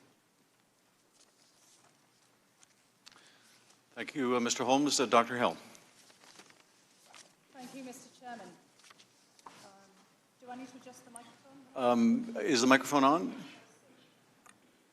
I believe it is now. Is that correct? Yes, perfect. Thank you again, Mr. Chairman. Mr. Chairman, Ranking Member Nunes and members of the committee, thank you for inviting me to testify before you today. I have a short opening statement. I appreciate the importance of Congress's impeachment inquiry, and I am appearing today as a fact witness, as I did during my deposition on October 14th, in order to answer your questions about what I saw, what I did, what I knew, and what I know with regard to the subjects of your inquiry. I believe that those who have information that the Congress deems relevant have a legal and a moral obligation to provide it. I take great pride in the fact that I'm a non-partisan foreign policy expert who has served under 3 Republican and Democratic presidents. I have no interest in advancing the outcome of your inquiry in any particular direction except toward the truth. I will not provide a long narrative statement because I believe that the interest of Congress and the American people is best served by allowing you to ask me your questions. And I'm happy to expand upon my October 14th deposition testimony in response to your questions today. But before I do so, I'd like to communicate 2 things. First, I'd like to share a little bit about who I am. I'm an American by choice, having become a citizen in 2002. I was born in the northeast of England, in the same region that George Washington's ancestors came from. Both my region and my family have deep ties to the United States. My paternal grandfather fought through World War I in the Royal Field Artillery, surviving being shot, shelled and gassed before American troops intervened to end the war in 1918. During the Second World War, other members of my family fought to defend the free world from fascism alongside American soldiers, sailors and airmen. The men in my father's family were coal miners, whose families always struggled with poverty. When my father, Alfred, was 14, he joined his father, brother, uncles and cousins in the coal mines to help put food on the table. When the last of the local mines closed in the 1960s, my father wanted to emigrate to the United States, to work in the coal mines in West Virginia and Pennsylvania. But his mother, my grandmother, had been crippled from hard labor, and my father couldn't leave. So he stayed in Northern England until he died in 2012. My mother still lives in my hometown today. While his dream of emigrating to America was thwarted, my father loved America, its culture, its history, and its role as a beacon of hope for the world. He always wanted someone in the family to make it to the United States. I began my university studies in 1984, and I just learned that I went to the same university as my colleague here, Mr. Holmes, in St Andrews in Scotland. I just thought I would add that. And in 1987, I won a place on an academic exchange to the Soviet Union. I was there for the signing of the Intermediate Nuclear Forces, or INF Treaty, and when President Ronald Reagan met Soviet leader Mikhail Gorbachev in Moscow. This was a turning point for me. An American professor who I met there told me about graduate student scholarships to the United States. And the very next year, thanks to his advice, I arrived in America to start my advanced studies at Harvard. Years later, I can say with confidence that this country has offered me opportunities I never would have had in England. I grew up poor, with a very distinctive working-class accent. In England, in the 1980s and 1990s, this would have impeded my professional advancement. This background has never set me back in America. For the best part of 3 decades, I've built a career as a non-partisan, non-political national security professional focusing on Europe and Eurasia, and especially the former Soviet Union. I've served our country under 3 presidents, in my most recent capacity under President Trump, as well as in my former position under my former position of National Intelligence Officer for Russia and Eurasia under Presidents George W. Bush and Barack Obama. In that role, I was the intelligence community's senior expert on Russia and the former Soviet republics, including Ukraine. It was because of my background and experience that I was asked to join the National Security Council in 2017. At the NSC, Russia was part of my portfolio, but I was also responsible for coordinating US policy for all of Western Europe, all of Eastern Europe, including Ukraine and Turkey, along with NATO and the European Union. I was hired initially by General Michael Flynn, Katie McFarland, and General Keith Kellogg. But then I started work in April 2017 when General McMaster was the National Security Advisor. I, and they, thought that I could help them with President Trump's stated goal of improving relations with Russia, while still implementing policies designed to deter Russian conduct that threatens the United States, including the unprecedented and successful Russian operation to interfere in the 2016 presidential election. This relates to the second thing I want to communicate. Based on questions and statements I have heard, some of you on this committee appear to believe that Russia and its security services did not conduct a campaign against our country, and that perhaps, somehow, for some reason, Ukraine did. This is a fictional narrative that has been perpetrated and propagated by the Russian security services themselves. The unfortunate truth is that Russia was the foreign power that systematically attacked our democratic institutions in 2016. This is the public conclusion of our intelligence agencies, confirmed in bipartisan congressional reports. It is beyond dispute, even if some of the underlying details must remain classified. The impact of the successful 2016 Russian campaign remains evident today. Our nation is being torn apart. Truth is questioned. Our highly professional and expert career foreign service is being undermined. US support for Ukraine, which continues to face armed Russian aggression, has been politicized.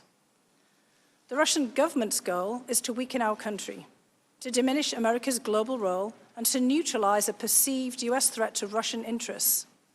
President Putin and the Russian security services aim to counter US foreign policy objectives in Europe, including in Ukraine, where Moscow wishes to reassert political and economic dominance. I say this not as an alarmist, but as a realist. I do not think long-term conflict with Russia is either desirable or inevitable. I continue to believe that we need to seek ways of stabilizing our relationship with Moscow, even as we counter their efforts to harm us. Right now, Russia's security services and their proxies have geared up to repeat their interference in the 2020 election. We are running out of time to stop them. In the course of this investigation, I would ask that you please not promote politically driven falsehoods that so clearly advance Russian interests. As Republicans and Democrats have agreed for decades, Ukraine is a valued partner of the United States, and it plays an important role in our national security. And as I told the committee last month, I refuse to be part of an effort to legitimize an alternate narrative that the Ukrainian government is a US adversary and that Ukraine, not Russia, attacked us in 2016. These fictions are harmful even if they're deployed for purely domestic political purposes. President Putin and the Russian security services operate like a super PAC. They deploy millions of dollars to weaponize our own political opposition research and false narratives. When we are consumed by partisan rancor, we cannot combat these external forces as they seek to divide us against each other, degrade our institutions, and destroy the faith of the American people in our democracy. I respect the work that this Congress does in carrying out its constitutional responsibilities, including this inquiry, and I'm here to help you to the best of my ability. If the President or anyone else impedes or subverts the national security of the United States in order to further domestic political or personal interests, that's more than worthy of your attention. But we must not let domestic politics stop us from defending ourselves against the foreign powers who truly wish us harm. I'm ready to answer your questions. Thank you. Thank you, Dr. Hill. We'll now proceed to the first round of questions. As detailed in the memo provided to committee members, there will be 45 minutes of questions conducted by the chairman or majority counsel, followed by 45 minutes for the ranking member or minority counsel. Following that, unless I specify additional equal time for extended questioning, we'll proceed under the 5-minute rule, and every member will have a chance to ask questions. I now recognize myself or majority counsel for the first round of questions. First of all, thank you both for being here. Thank you for testifying. Dr. Hill, your story reminds me a great deal of what we heard from Alexander Vindman. The few immigrant stories that we've heard just in the course of these hearings are among the most powerful, I think, I've ever heard. You and and Colonel Vindman and others are the best of this country, and you came here by choice, and we are so blessed that you did. So welcome. My colleagues took some umbrage with your opening statement, but I think the American people can be forgiven if they have the same impression listening to some of the statements of my colleagues during this hearing that Russia didn't intervene in our election. It was all the Ukrainians. There's been an effort to take a tweet here and an op-ed there and a newspaper story here and somehow equate it with the systemic intervention that our intelligence agencies found that Russia perpetrated in 2016 through an extensive social media campaign and a hacking and dumping operation. Indeed, the report my colleagues gave you that they produced during the investigation calls into question the accuracy of the intelligence committee's finding that Russia intervened to help one side, to help Donald Trump at the expense of Hillary Clinton. No one in the intelligence community questions that finding, nor does the FBI, nor does the Senate Bipartisan Intelligence Committee report, nor does the Minority Committee report of this committee. The House Republican report is an outlier. But let me ask you, Dr. Hill, about your concern with that Russian narrative, that it wasn't the Russians that engaged in interfering in our election in 2016. And of course, this was given a boost when President Trump in Helsinki, in the presence of Putin, said that he questioned his own intelligence agencies. But why are the Russians pushing that narrative that it was Ukraine? How does that serve Russian interests? The Russians' interests, frankly, are to delegitimize our entire presidency. So one issue that I do want to raise, and I think that this would resonate with our colleagues on the committee from the Republican Party, is that the goal of the Russians was really to put whoever became the president, by trying to tip their hands on one side of the scale, under a cloud. So if Secretary, former First Lady, former Senator Clinton had been elected as president, as indeed many expected in the run-up to the election in 2016, she too would have had major questions about her legitimacy. And I think that, what we're seeing here as a result of all of these narratives, as this is exactly what the Russian government was hoping for. If they seed misinformation, they seed doubt, they have everybody questioning the legitimacy of a presidential candidate, be it President Trump or potentially President Clinton, that they would pit one side of our electorate against the other, that they would pit one party against the other. And that's why I wanted to make such a strong point at the very beginning. Because there were certainly individuals in many other countries who had harsh words for both of the candidates, who had harsh words for many other candidates during the primaries. We had a lot of people who were running for president on the Republican side. There were many people who were trying themselves to game the outcome. As you know, in the United Kingdom, the bookies take bets. You can go to Ladbrokes or William Hill and lay a bet on who you think is going to be the candidate.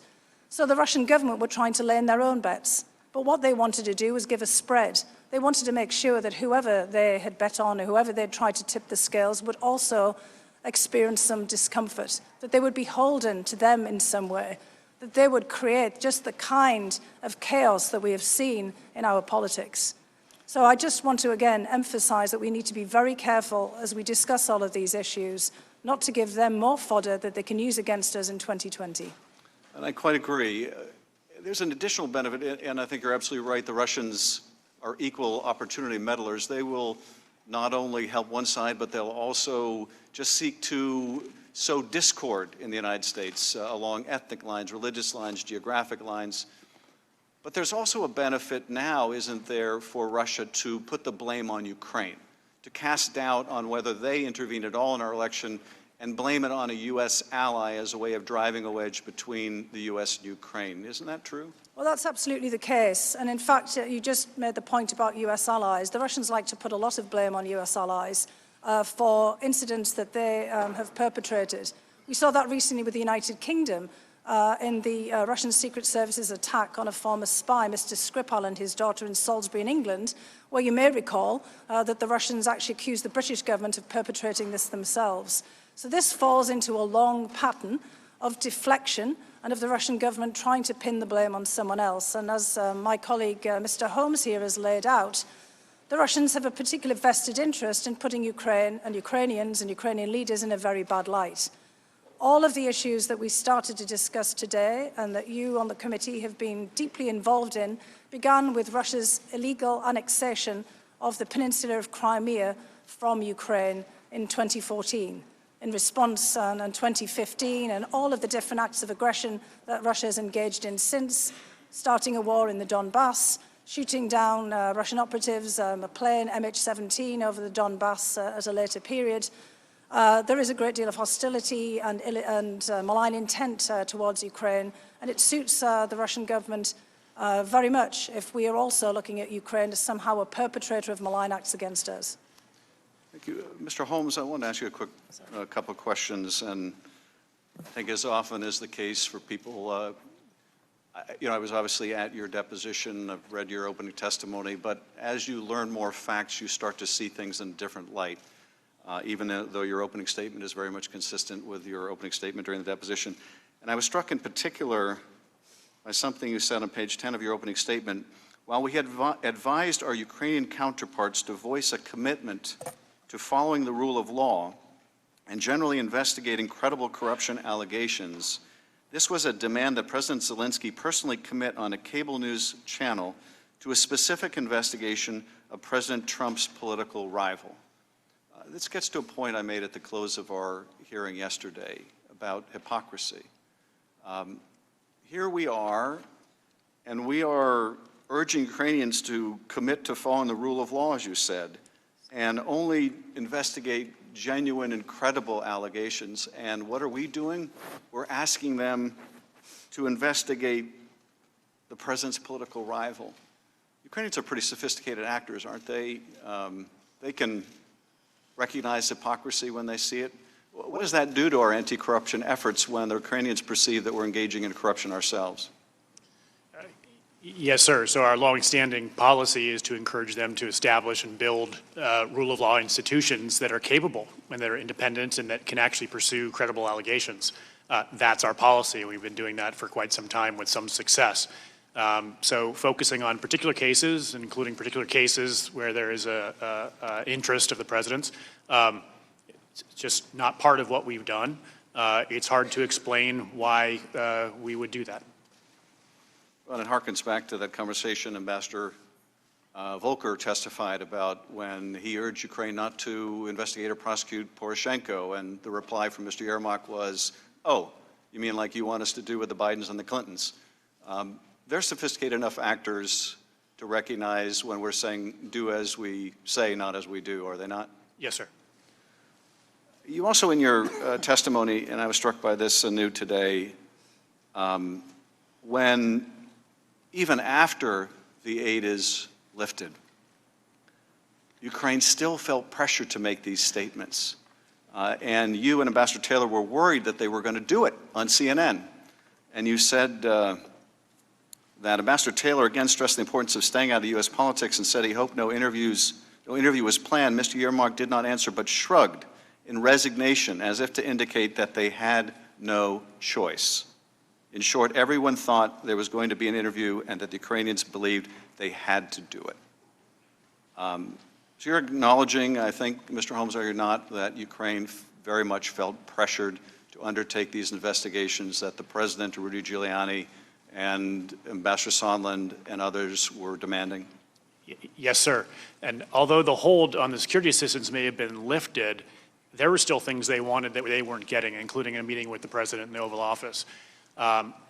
Whether the hold, the security assistance hold continued or not, the Ukrainians understood that that's something the President wanted, and they still wanted important things from the President. So I think that continues to this day. I think they're being very careful. They still need us now going forward. In fact, right now, President Zelensky is trying to arrange a summit meeting with President Putin in the coming weeks, to his first face-to-face meeting with him to try to advance the peace process. He needs our support. He needs President Putin to understand that America supports Zelensky at the highest levels. So this doesn't end with the lifting of the security assistance hold. Ukraine still needs us, and as I said, still fighting this war this very day. Well, and I would underscore again, as my colleague did so eloquently, they got caught. That's the reason the aid was finally lifted. Mr. Goldman. Thank you, Mr. Chairman. Good morning to both of you. Yesterday, we heard testimony from Ambassador Gordon Sondland from the European Union, who testified that President Trump wanted Ukraine to announce the investigations into the Bidens of Burisma and the 2016 elections because they would benefit him politically, and that he used the leverage of that White House meeting and the security assistance to pressure President Zelensky to do so. Dr. Hill, you testified, I believe, that in mid-June, Ambassador Sondland told you that he was in charge of Ukraine policy. Is that right? That's correct, sir, yes. Who did he tell you had put him in charge of Ukraine policy? He told me it was the President. Mr. Holmes, did you also understand that Ambassador Sondland had been given some authority over Ukraine policy from the President? We understood that he had been told to work with Mr. Giuliani. And did he hold himself out as having direct contact and knowledge of the President's priorities and interests? Yes, sir. Now, Mr. Holmes, I'm going to go to that July 26th date when you overheard the conversation between Ambassador Sondland and President Trump. And I'm going to ask you a little bit about the lead up to that conversation.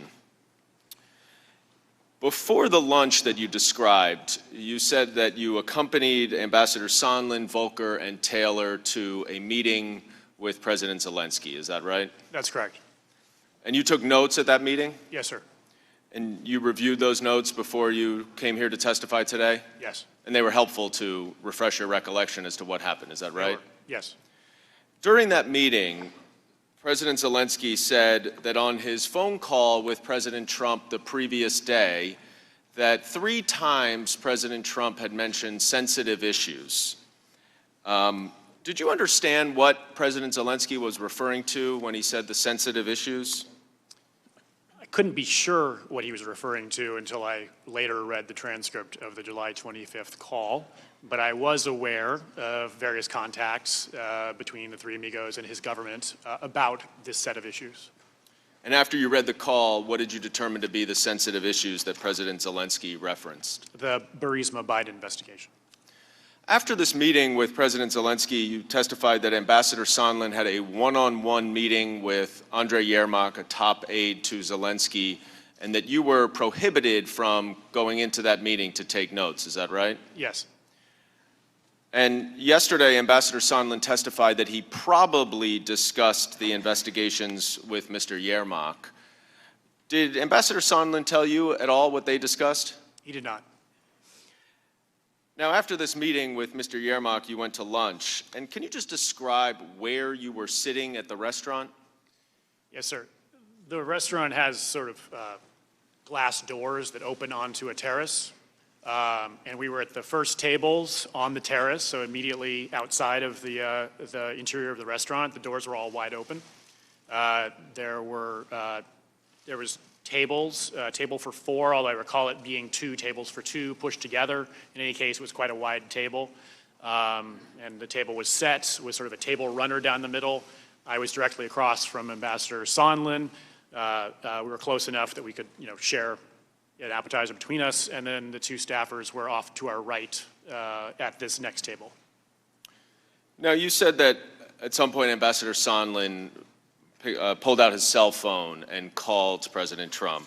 This was an unsecure cell phone, is that right? Yes, sir. In the middle of a restaurant in Kyiv? Yes. Now, you said that you were able to hear President Trump's voice through the receiver. How were you able to hear if it was not on speakerphone? It was several things. It was quite loud when the president came on, quite distinctive. I believe Ambassador Sondland also said yesterday he often speaks very loudly over the phone, and I certainly experienced that. When the president came on, he sort of winced and held the phone away from his ear like this. And he did that for the first couple exchanges. I don't know if he then turned the volume down, if he got used to it, if the president's moderated his volume, I don't know. But that's how I was able to hear it. And so you were able to hear some of what President Trump said to President Zelensky, is that right? The first portion of the conversation, yes. And what did you hear President Trump say to, I'm sorry, not President Zelensky, to Ambassador Sondland? What I hear the president say to Ambassador Sondland? Yeah, he clarified whether he was in Ukraine or not, and he said, yes, I'm here in Ukraine. And then Ambassador Sondland said he loves your ass, he'll do anything you want. He said he can do the investigation. So you heard President Trump ask Ambassador Sondland, is he going to do the investigation? Yes, sir. What was Ambassador Sondland's response? He said, oh yeah, he's going to do it. He'll do anything you ask. And was that the end of the Ukraine portion of the conversation? Yes. Afterwards, you described a follow-on conversation that you had with Ambassador Sondland, where you asked him, I think, generally, what did President Trump think of Ukraine? Is that right? Correct. What did Ambassador Sondland say to you? He said he doesn't really care about Ukraine. Did he use slightly more colorful language than that? He did. What did he say that he does care about? He said he cares about big stuff. Did he explain what he meant by big stuff? Well, I asked him, well, what kind of big stuff? We have big stuff going on here, like a war with Russia, and he said, no, big stuff like the Biden investigation that Mr. Giuliani is pushing. Now, were you familiar with the Biden investigation that he referenced at that point? Yes, sir. And how do you have such a specific and clear recollection of this conversation with the president and your conversation with Ambassador Sondland? Yeah. So this was a very distinctive experience. I've never seen anything like this in my foreign service career. Someone at a lunch in a restaurant making a call on a cell phone to the President of the United States. Being able to hear his voice, it's a very distinctive personality, as we've all seen on television. Very colorful language was used. They were directly addressing something that I had been wondering about working on for weeks and even months. A topic that had led to the recall of my former boss, the former ambassador. And so here was a person who said he had direct contact with the president, and had said that over the course of time. Here he is actually having that contact with the president, hearing the president's voice, and them talking about this issue of the Biden investigation that I'd been hearing about. So just to summarize, during the phone call that you overheard Ambassador Sondland have with President Trump, you heard President Trump himself ask, the only question that you really heard him ask, I believe, is whether he was going to do the investigation, to which Ambassador Sondland responded that he would, and he would in fact do anything that President Zelensky wants. Is that an accurate recitation of what happened? That's correct. And then after that call, you had a subsequent conversation with Ambassador Sondland where he, in sum and substance, told you that the president doesn't care about Ukraine, he only cares about big stuff related to himself, and particularly the Biden investigation that Giuliani was pushing? Correct. Now, a day before your lunch with Ambassador Sondland, President Trump did speak with President Zelensky, as you referred, and certainly the president made it clear to President Zelensky that he cared about the Biden investigation. Now, neither of you did listen to this call, but as you testified, you both read it subsequent to its publication. Dr. Hill, you, during your time, 2.5 years in the White House, listened to a number of presidential phone calls, is that right? That's right. Can you estimate approximately how many? I can't actually. I mean, sometimes there would be multiple calls during a week. I was there for more than 2 years, so it's a fair number. Had you ever heard a call like this one that you read? I don't want to comment on this call because this is, in my view, executive privilege. Counsel, in terms of the testimony, yes. Yeah, I think that as a threshold matter, I think that there are issues of classification regarding head of state communications that we do want to be sensitive to in this forum, among other issues. Understood. I'm really just focused on this one call that has been declassified and published, and just asking you whether you'd ever heard any presidential phone call along these lines. Well, again, I'd like to just focus in this testimony on this particular call, and I will just say that I found this particular call subject matter and the way that it was conducted surprising. You said in your deposition testimony that you were very shocked and very saddened to read it. That's correct. Why was that? Because of the nature of the discussion, the juxtaposition of the issues in which they were raised, and also given the fact that I myself had actually opposed, along with Ambassador Bolton for some period, having a call unless it was very well prepared, and that we were confident that the issues that Ukraine and the United States were most generally together interested in were going to be raised. And I saw in this call that this was not the case. You also testified that you were concerned that this call was turning a White House meeting into some kind of asset. Do you recall that testimony? I don't think it was specifically about that call, but I recall the testimony because this was clearly the discussion preceding the call. Remember, I left on July 19th and the call took place the following week. In the months leading up to that, from May onwards, it became very clear that the White House meeting itself was being predicated on other issues, namely investigations and the questions about the election interference in 2016.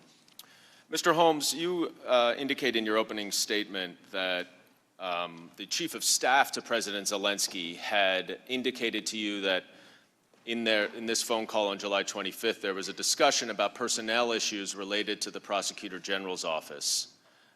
After you read the call, did you understand who and what that was referring to? Yes, sir. In that brief meeting with the chief of staff, it was very confusing to me why, in only the few minutes we had, why that would have been the issue he raised. So it wasn't until I read the transcript of the call on the 25th that I understood that the president had specifically mentioned Prosecutor General Lutsenko, who the Zelensky administration was in the process of replacing and carving out all his sort of underlings who had been, collaborating with him on some of the corruption we saw there. And I believe you also said that President Lutsenko was the source of some of Mr. Giuliani's public views and allegations. Is that right? Yes, sir. So about 2 weeks before the press kind of wave that we saw targeting Ambassador Yovanovitch became public, an embassy contact had reported to us privately that Mr. Lutsenko was sending these messages and had met with an American journalist to try to get those messages out. What was the U.S. Embassy in Ukraine's view of Prosecutor General Lutsenko? He was not a good partner. He had failed to deliver on the promised reforms that he had committed to when he took office. And he was using his office to insulate and protect political allies while presumably enriching himself. Is another way to describe that corrupt? Yes. Now, I'm going to take a look at a couple of excerpts from this July 25th call with you. And the first one occurs right after President Zelensky thanked President Trump for the United States' support in the area of defense.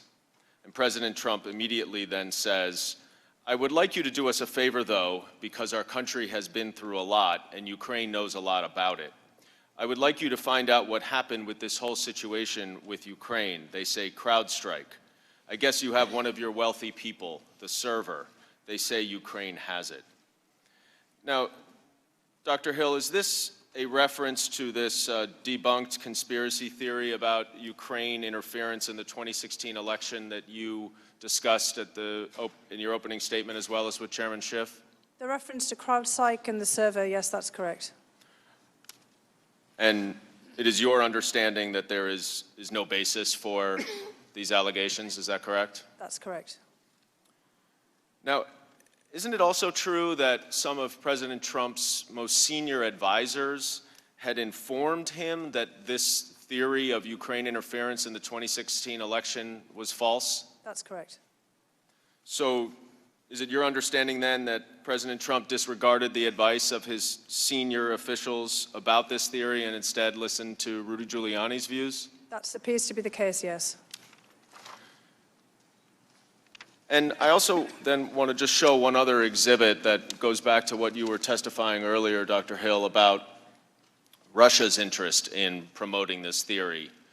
This is an excerpt from a February 2nd, 2017 news conference with President Putin and Prime Minister Orban of Hungary, where Putin says, "Second, as we all know, during the presidential campaign in the United States, the Ukrainian government adopted a unilateral position in favor of one candidate. More than that, certain oligarchs, certainly with the approval of the political leadership, funded this candidate, or female candidate, to be more precise." Mr. Holmes, you spent 3 years as well in the U.S. Embassy in Russia. Why would it be to Vladimir Putin's advantage to promote this theory of Ukraine interference? First of all, to deflect from the allegations of Russian interference. Second of all, to drive a wedge between the United States and Ukraine, which Russia wants to essentially get back into its sphere of influence. Thirdly, to besmirch Ukraine and its political leadership, to degrade and erode support for Ukraine from other key partners in Europe and elsewhere. And Dr. Hill, by promoting this theory of Ukrainian interference in the 2016 election, was President Trump adopting Vladimir Putin's view over his own senior advisors and intelligence officials? I think we have to be very careful about the way that we phrase that. This is a view that President Putin and the Russian security services and many actors in Russia have promoted. But I think that this view has also got some traction, perhaps in parallel and separately here in the United States. And those two things have, over time, started to fuse together. Well, back in May of this year, do you recall that President Trump had a phone conversation in early May with President Putin? I do. And that he also then met in mid-May with Prime Minister Orban, who had joined President Putin at this press conference? That's correct. Now, that happened in between the time when President Zelensky was elected on April 21st and his inauguration on May 20th. Is that right? Correct. And in fact, isn't it true that President Trump had asked Vice President Pence to attend the inauguration after his phone call with President Zelensky on April 21st? I'm not sure that I can say that President Trump had asked the Vice President Pence. I was not in any meeting in which that took place. I can say that I myself and many others at the NSC and in the State Department were quite keen, very eager to have Vice President Pence go to Ukraine to represent the United States government and the President. And is that also your recollection, Mr. Holmes, that you wanted Vice President Pence to attend? Yes, sir, and we understood that was the plan. Now, Jennifer Williams from the Office of the Vice President testified here that on May 13th, which is the same day that President Trump met with Prime Minister Orban, that the President called off Vice President Pence's trip for unknown reasons, but before the inauguration date had been scheduled. And Dr. Hill, were you aware also that during that period there was a lot of publicity, and I think, Mr. Holmes, you referenced this in your opening statement as well, about Rudy Giuliani's interest in these investigations in Ukraine? I was certainly aware, yes. And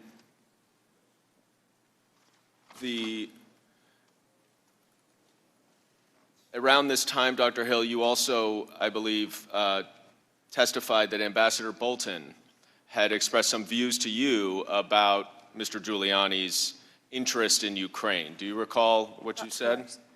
Yes. What he said to you, rather? I do recall, yes. It was part of a conversation about the things that Mr. Giuliani was saying very frequently in public. We saw them often, or saw him often on television making these statements. And I had already brought to Ambassador Bolton's attention the attacks, the smear campaign against Ambassador Yovanovitch, and expressed great regret about how this was unfolding and, in fact, the shameful way in which Ambassador Yovanovitch was being smeared and attacked. And I'd asked if there was anything that we could do about it.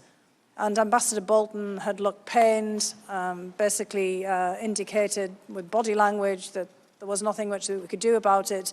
And he then, in the course of that discussion, said that Rudy Giuliani was a hand grenade that was going to blow everyone up. Did you understand what he meant by that? I did, actually. What did he mean? Well, I think he meant that, obviously, what Mr. Giuliani was saying was pretty explosive in any case. He was frequently on television making quite incendiary remarks about everyone involved in this, and that he was clearly pushing forward issues and ideas that would, probably come back to haunt us. And, in fact, I think that that's where we are today. Now, Mr. Holmes, did the Ukrainians understand that Rudy Giuliani represented the president's views? I believe they did. First, he was reaching out to them directly. He also, Ambassador Yovanovitch's removal, I think, is relevant to this portion of the inquiry because she was removed following this media campaign in which Rudy Giuliani and his associates were very prominent, and criticizing her for not taking seriously some of the theories and issues that later came up. And so when she was removed, commentators in Ukraine believed that Lutsenko, working with Giuliani, had succeeded in getting her removed. So they were already aware of Mr. Giuliani and his influence, the issues that he was promoting, and ultimately that he was able to get an ambassador removed, partly because of that. So he was someone to contend with. And then in addition, immediately after the inauguration, he began reaching out to the Zelensky administration, key figures in the Zelensky administration, and continued to do that. Let's focus on the inauguration for a minute. You escorted, for lack of a better word, the U.S. delegation around. So I joined them in some of their meetings, but not for the entire day. And who was on the official delegation? Yes, sir. It was 5 people. So it was the head of the delegation was Secretary Perry, and then it was Ambassador Volker, representing the State Department, Ambassador Sondland, our temporary chargé, Joseph Pennington, and Alex Vindman, representing the White House. And did the delegation have a meeting with President Zelensky that you attended? Yes. And you testified, I think, in your previously that Secretary Perry gave a list of some sort to President Zelensky at that meeting. Do you recall that? Yes. In the meeting with the president, Secretary Perry, as the head of the delegation, opened the meeting for the American side and had a number of points he made. And during that period, he handed over a piece of paper. I did not see what was on the paper, but Secretary Perry described what was on the paper as a list of trusted individuals and recommended that President Zelensky could draw from that list for advice on energy sector reform issues. And do you know who was on that list?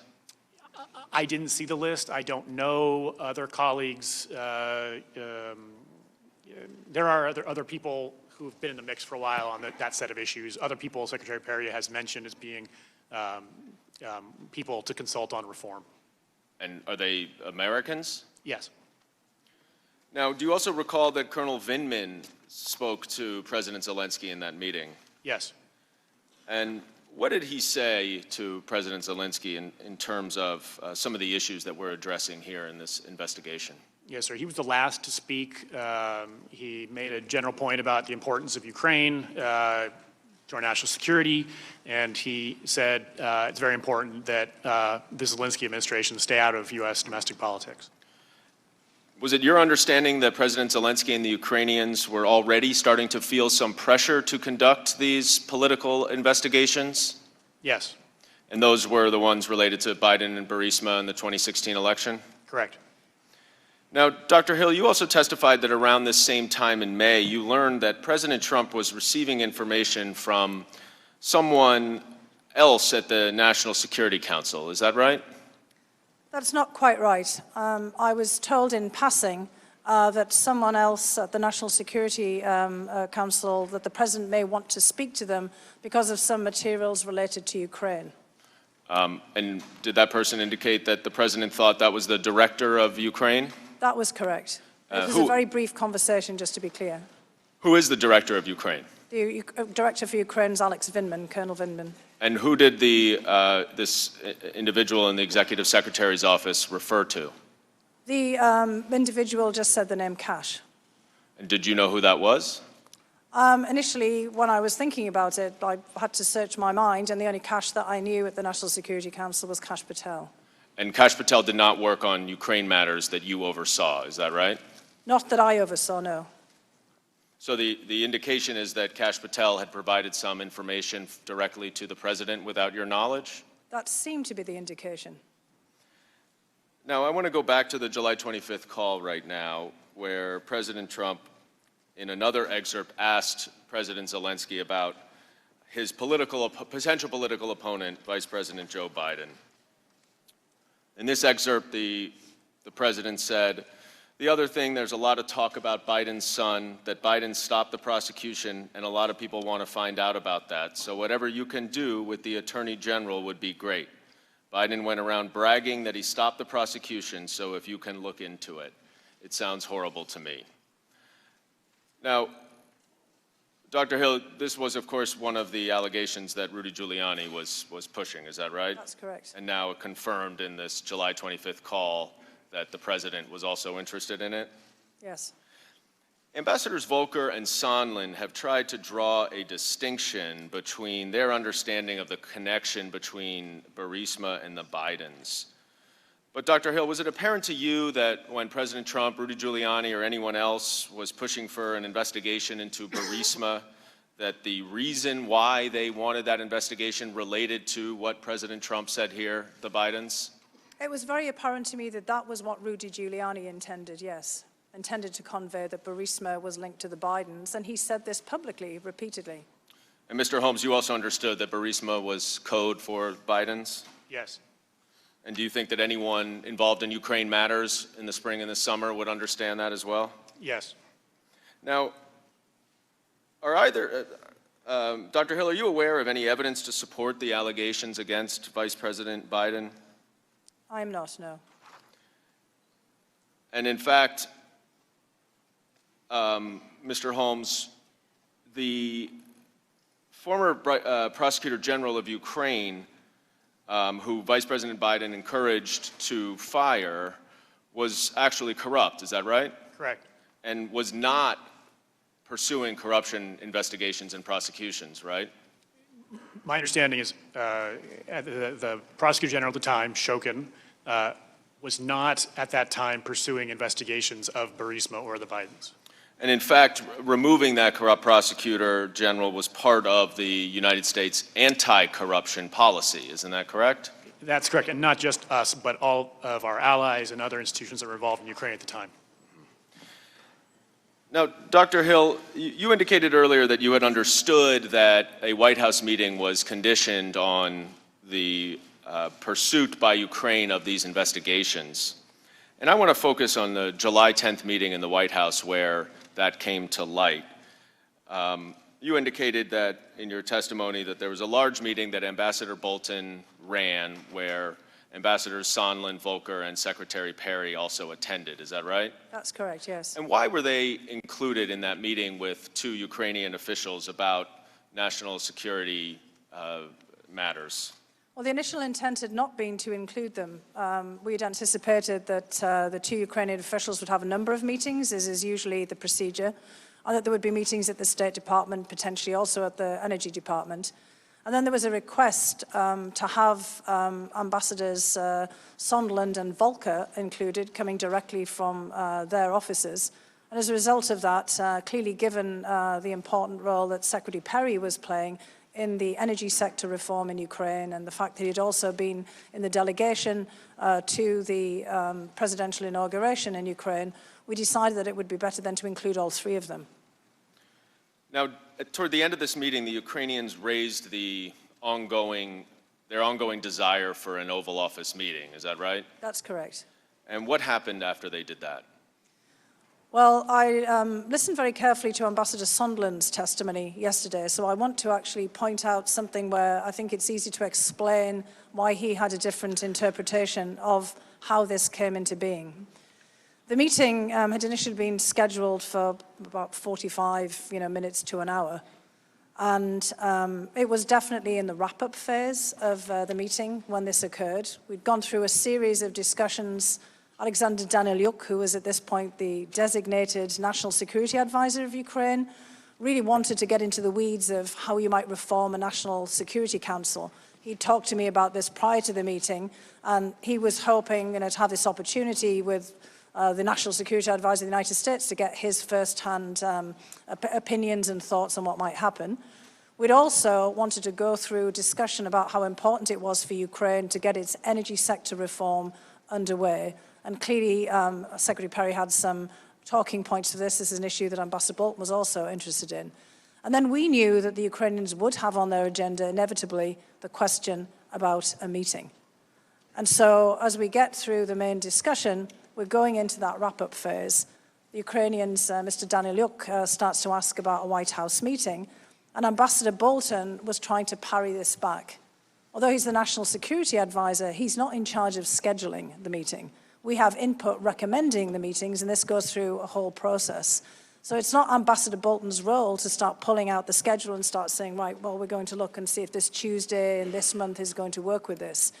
And he does not, as a matter of course, like to discuss the details of these meetings. He likes to leave them to, the appropriate staff for this. So this was already going to be an uncomfortable issue. And as Ambassador Bolton was trying to move that part of the discussion away, I think he was going to try to deflect it onto another wrap-up topic, Ambassador Sondland leaned in basically to say, Well, we have an agreement that there will be a meeting if specific investigations are put underway. And that's when I saw Ambassador Bolton stiffen. I was sitting behind him in the chair, and I saw him sit back slightly like this. He'd been more moving forward like I am to the table. And for me, that was an unmistakable body language, and it caught my attention.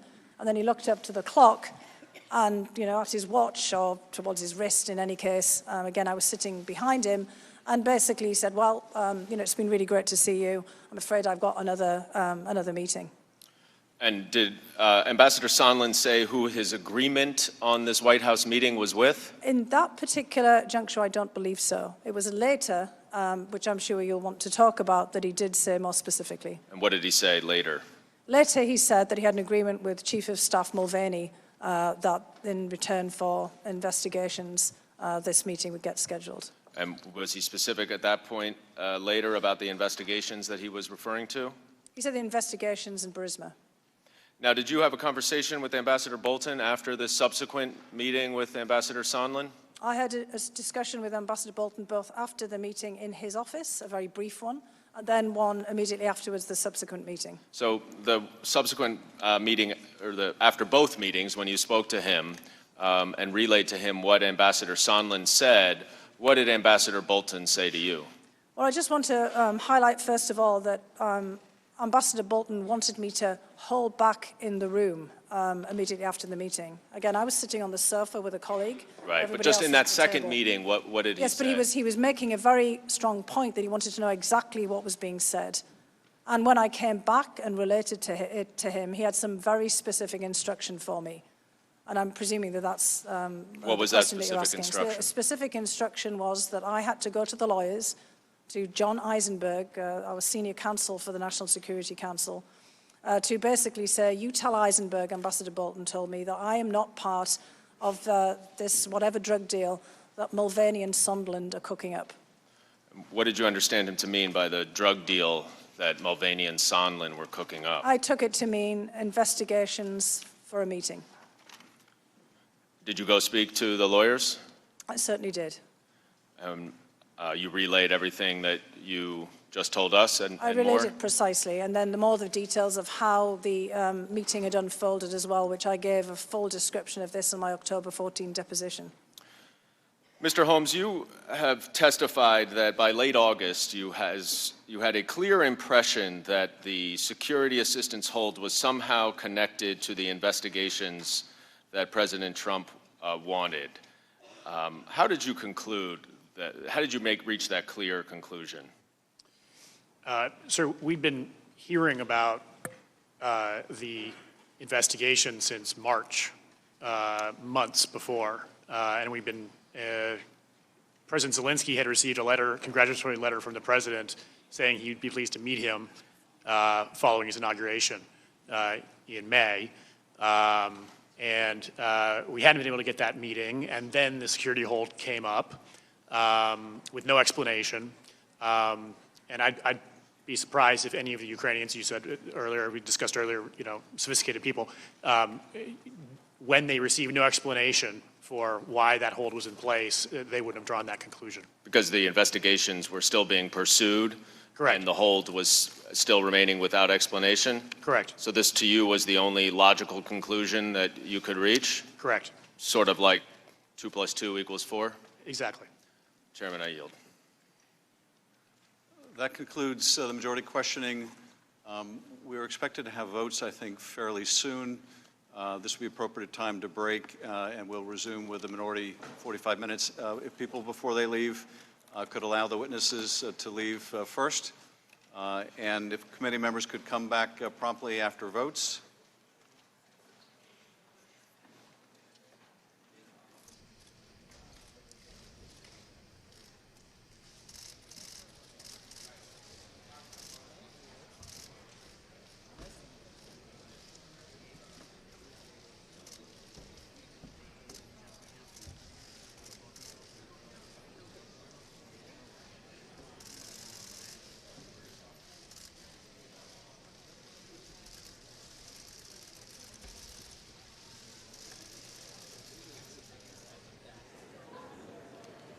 Committee will be in recess.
Yeah.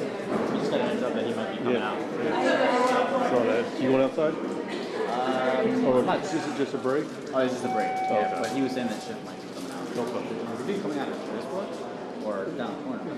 Oh, okay. Well, yeah, I think it's this one.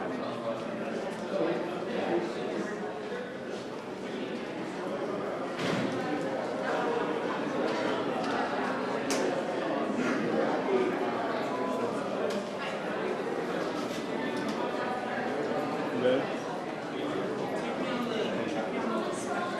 Hold it? Yeah. Just gonna do that, yeah.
should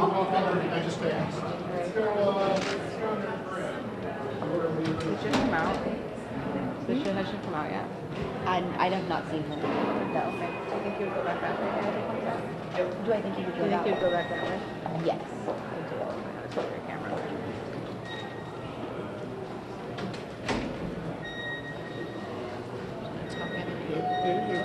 Voyager 5 obviously.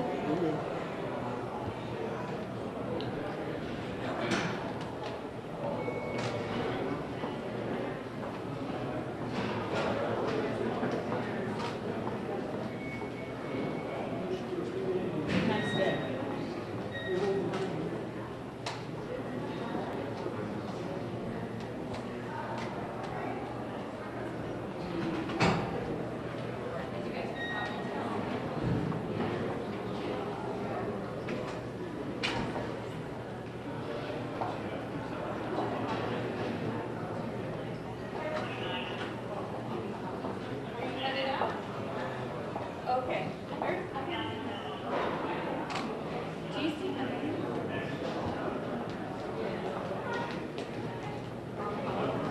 Not that way. Everyone's in here still. In here? No.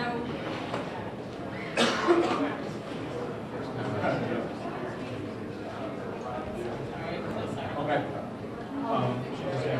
Okay, just cover everyone. Hey, there you are. Sorry. We'll bring him out. We'll take him out.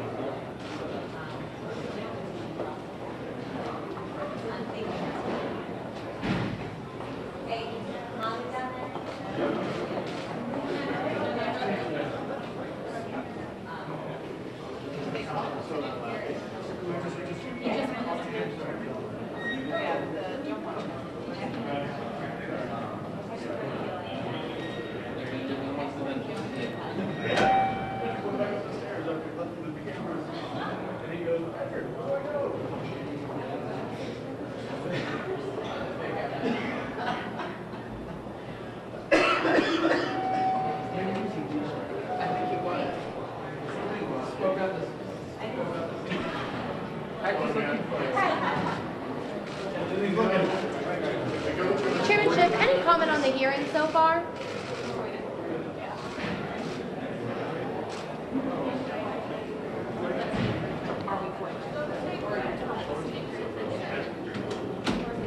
Natalie, we're ordered to wait over here. Okay.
What's up? Is anyone coming out? I'm waiting, yeah. Did the press come out yet? Yes.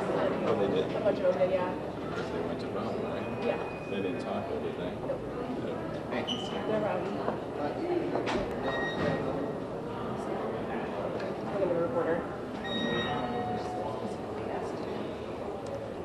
Young women on the Hill. I always think I'm the adoption parent. Some people can't have it working.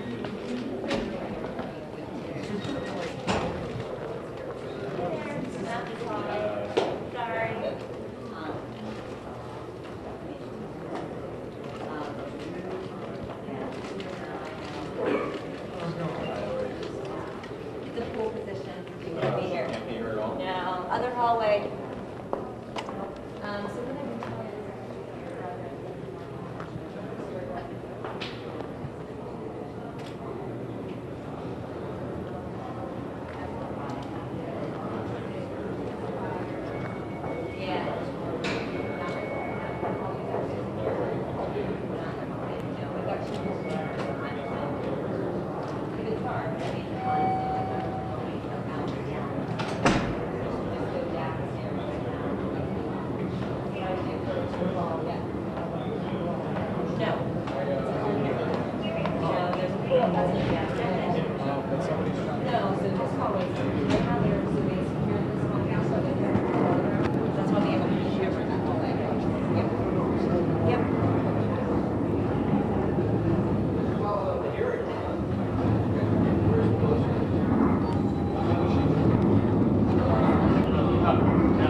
Here, I'm going to sneak under you. I'm sorry. Rick, I'm going to give you this back. I don't think we're going to see anybody for like 30 more minutes, okay? Okay. So I'll come back to you, though. Okay. Thank you. Sure thing.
That's exactly what I told her. Right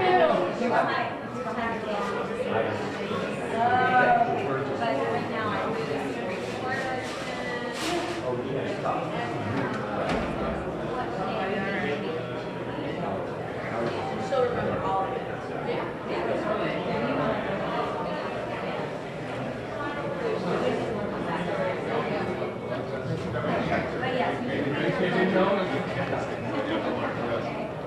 If I don't see you, have a good Thanksgiving.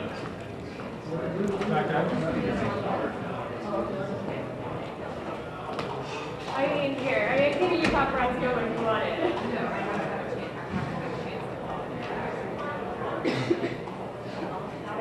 Have a little time.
Yep. I lost Annie. Yeah, don't lose yourself. I'll find you. I think they were going to the cameras outside talking. Here they are. Thank you.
Sir.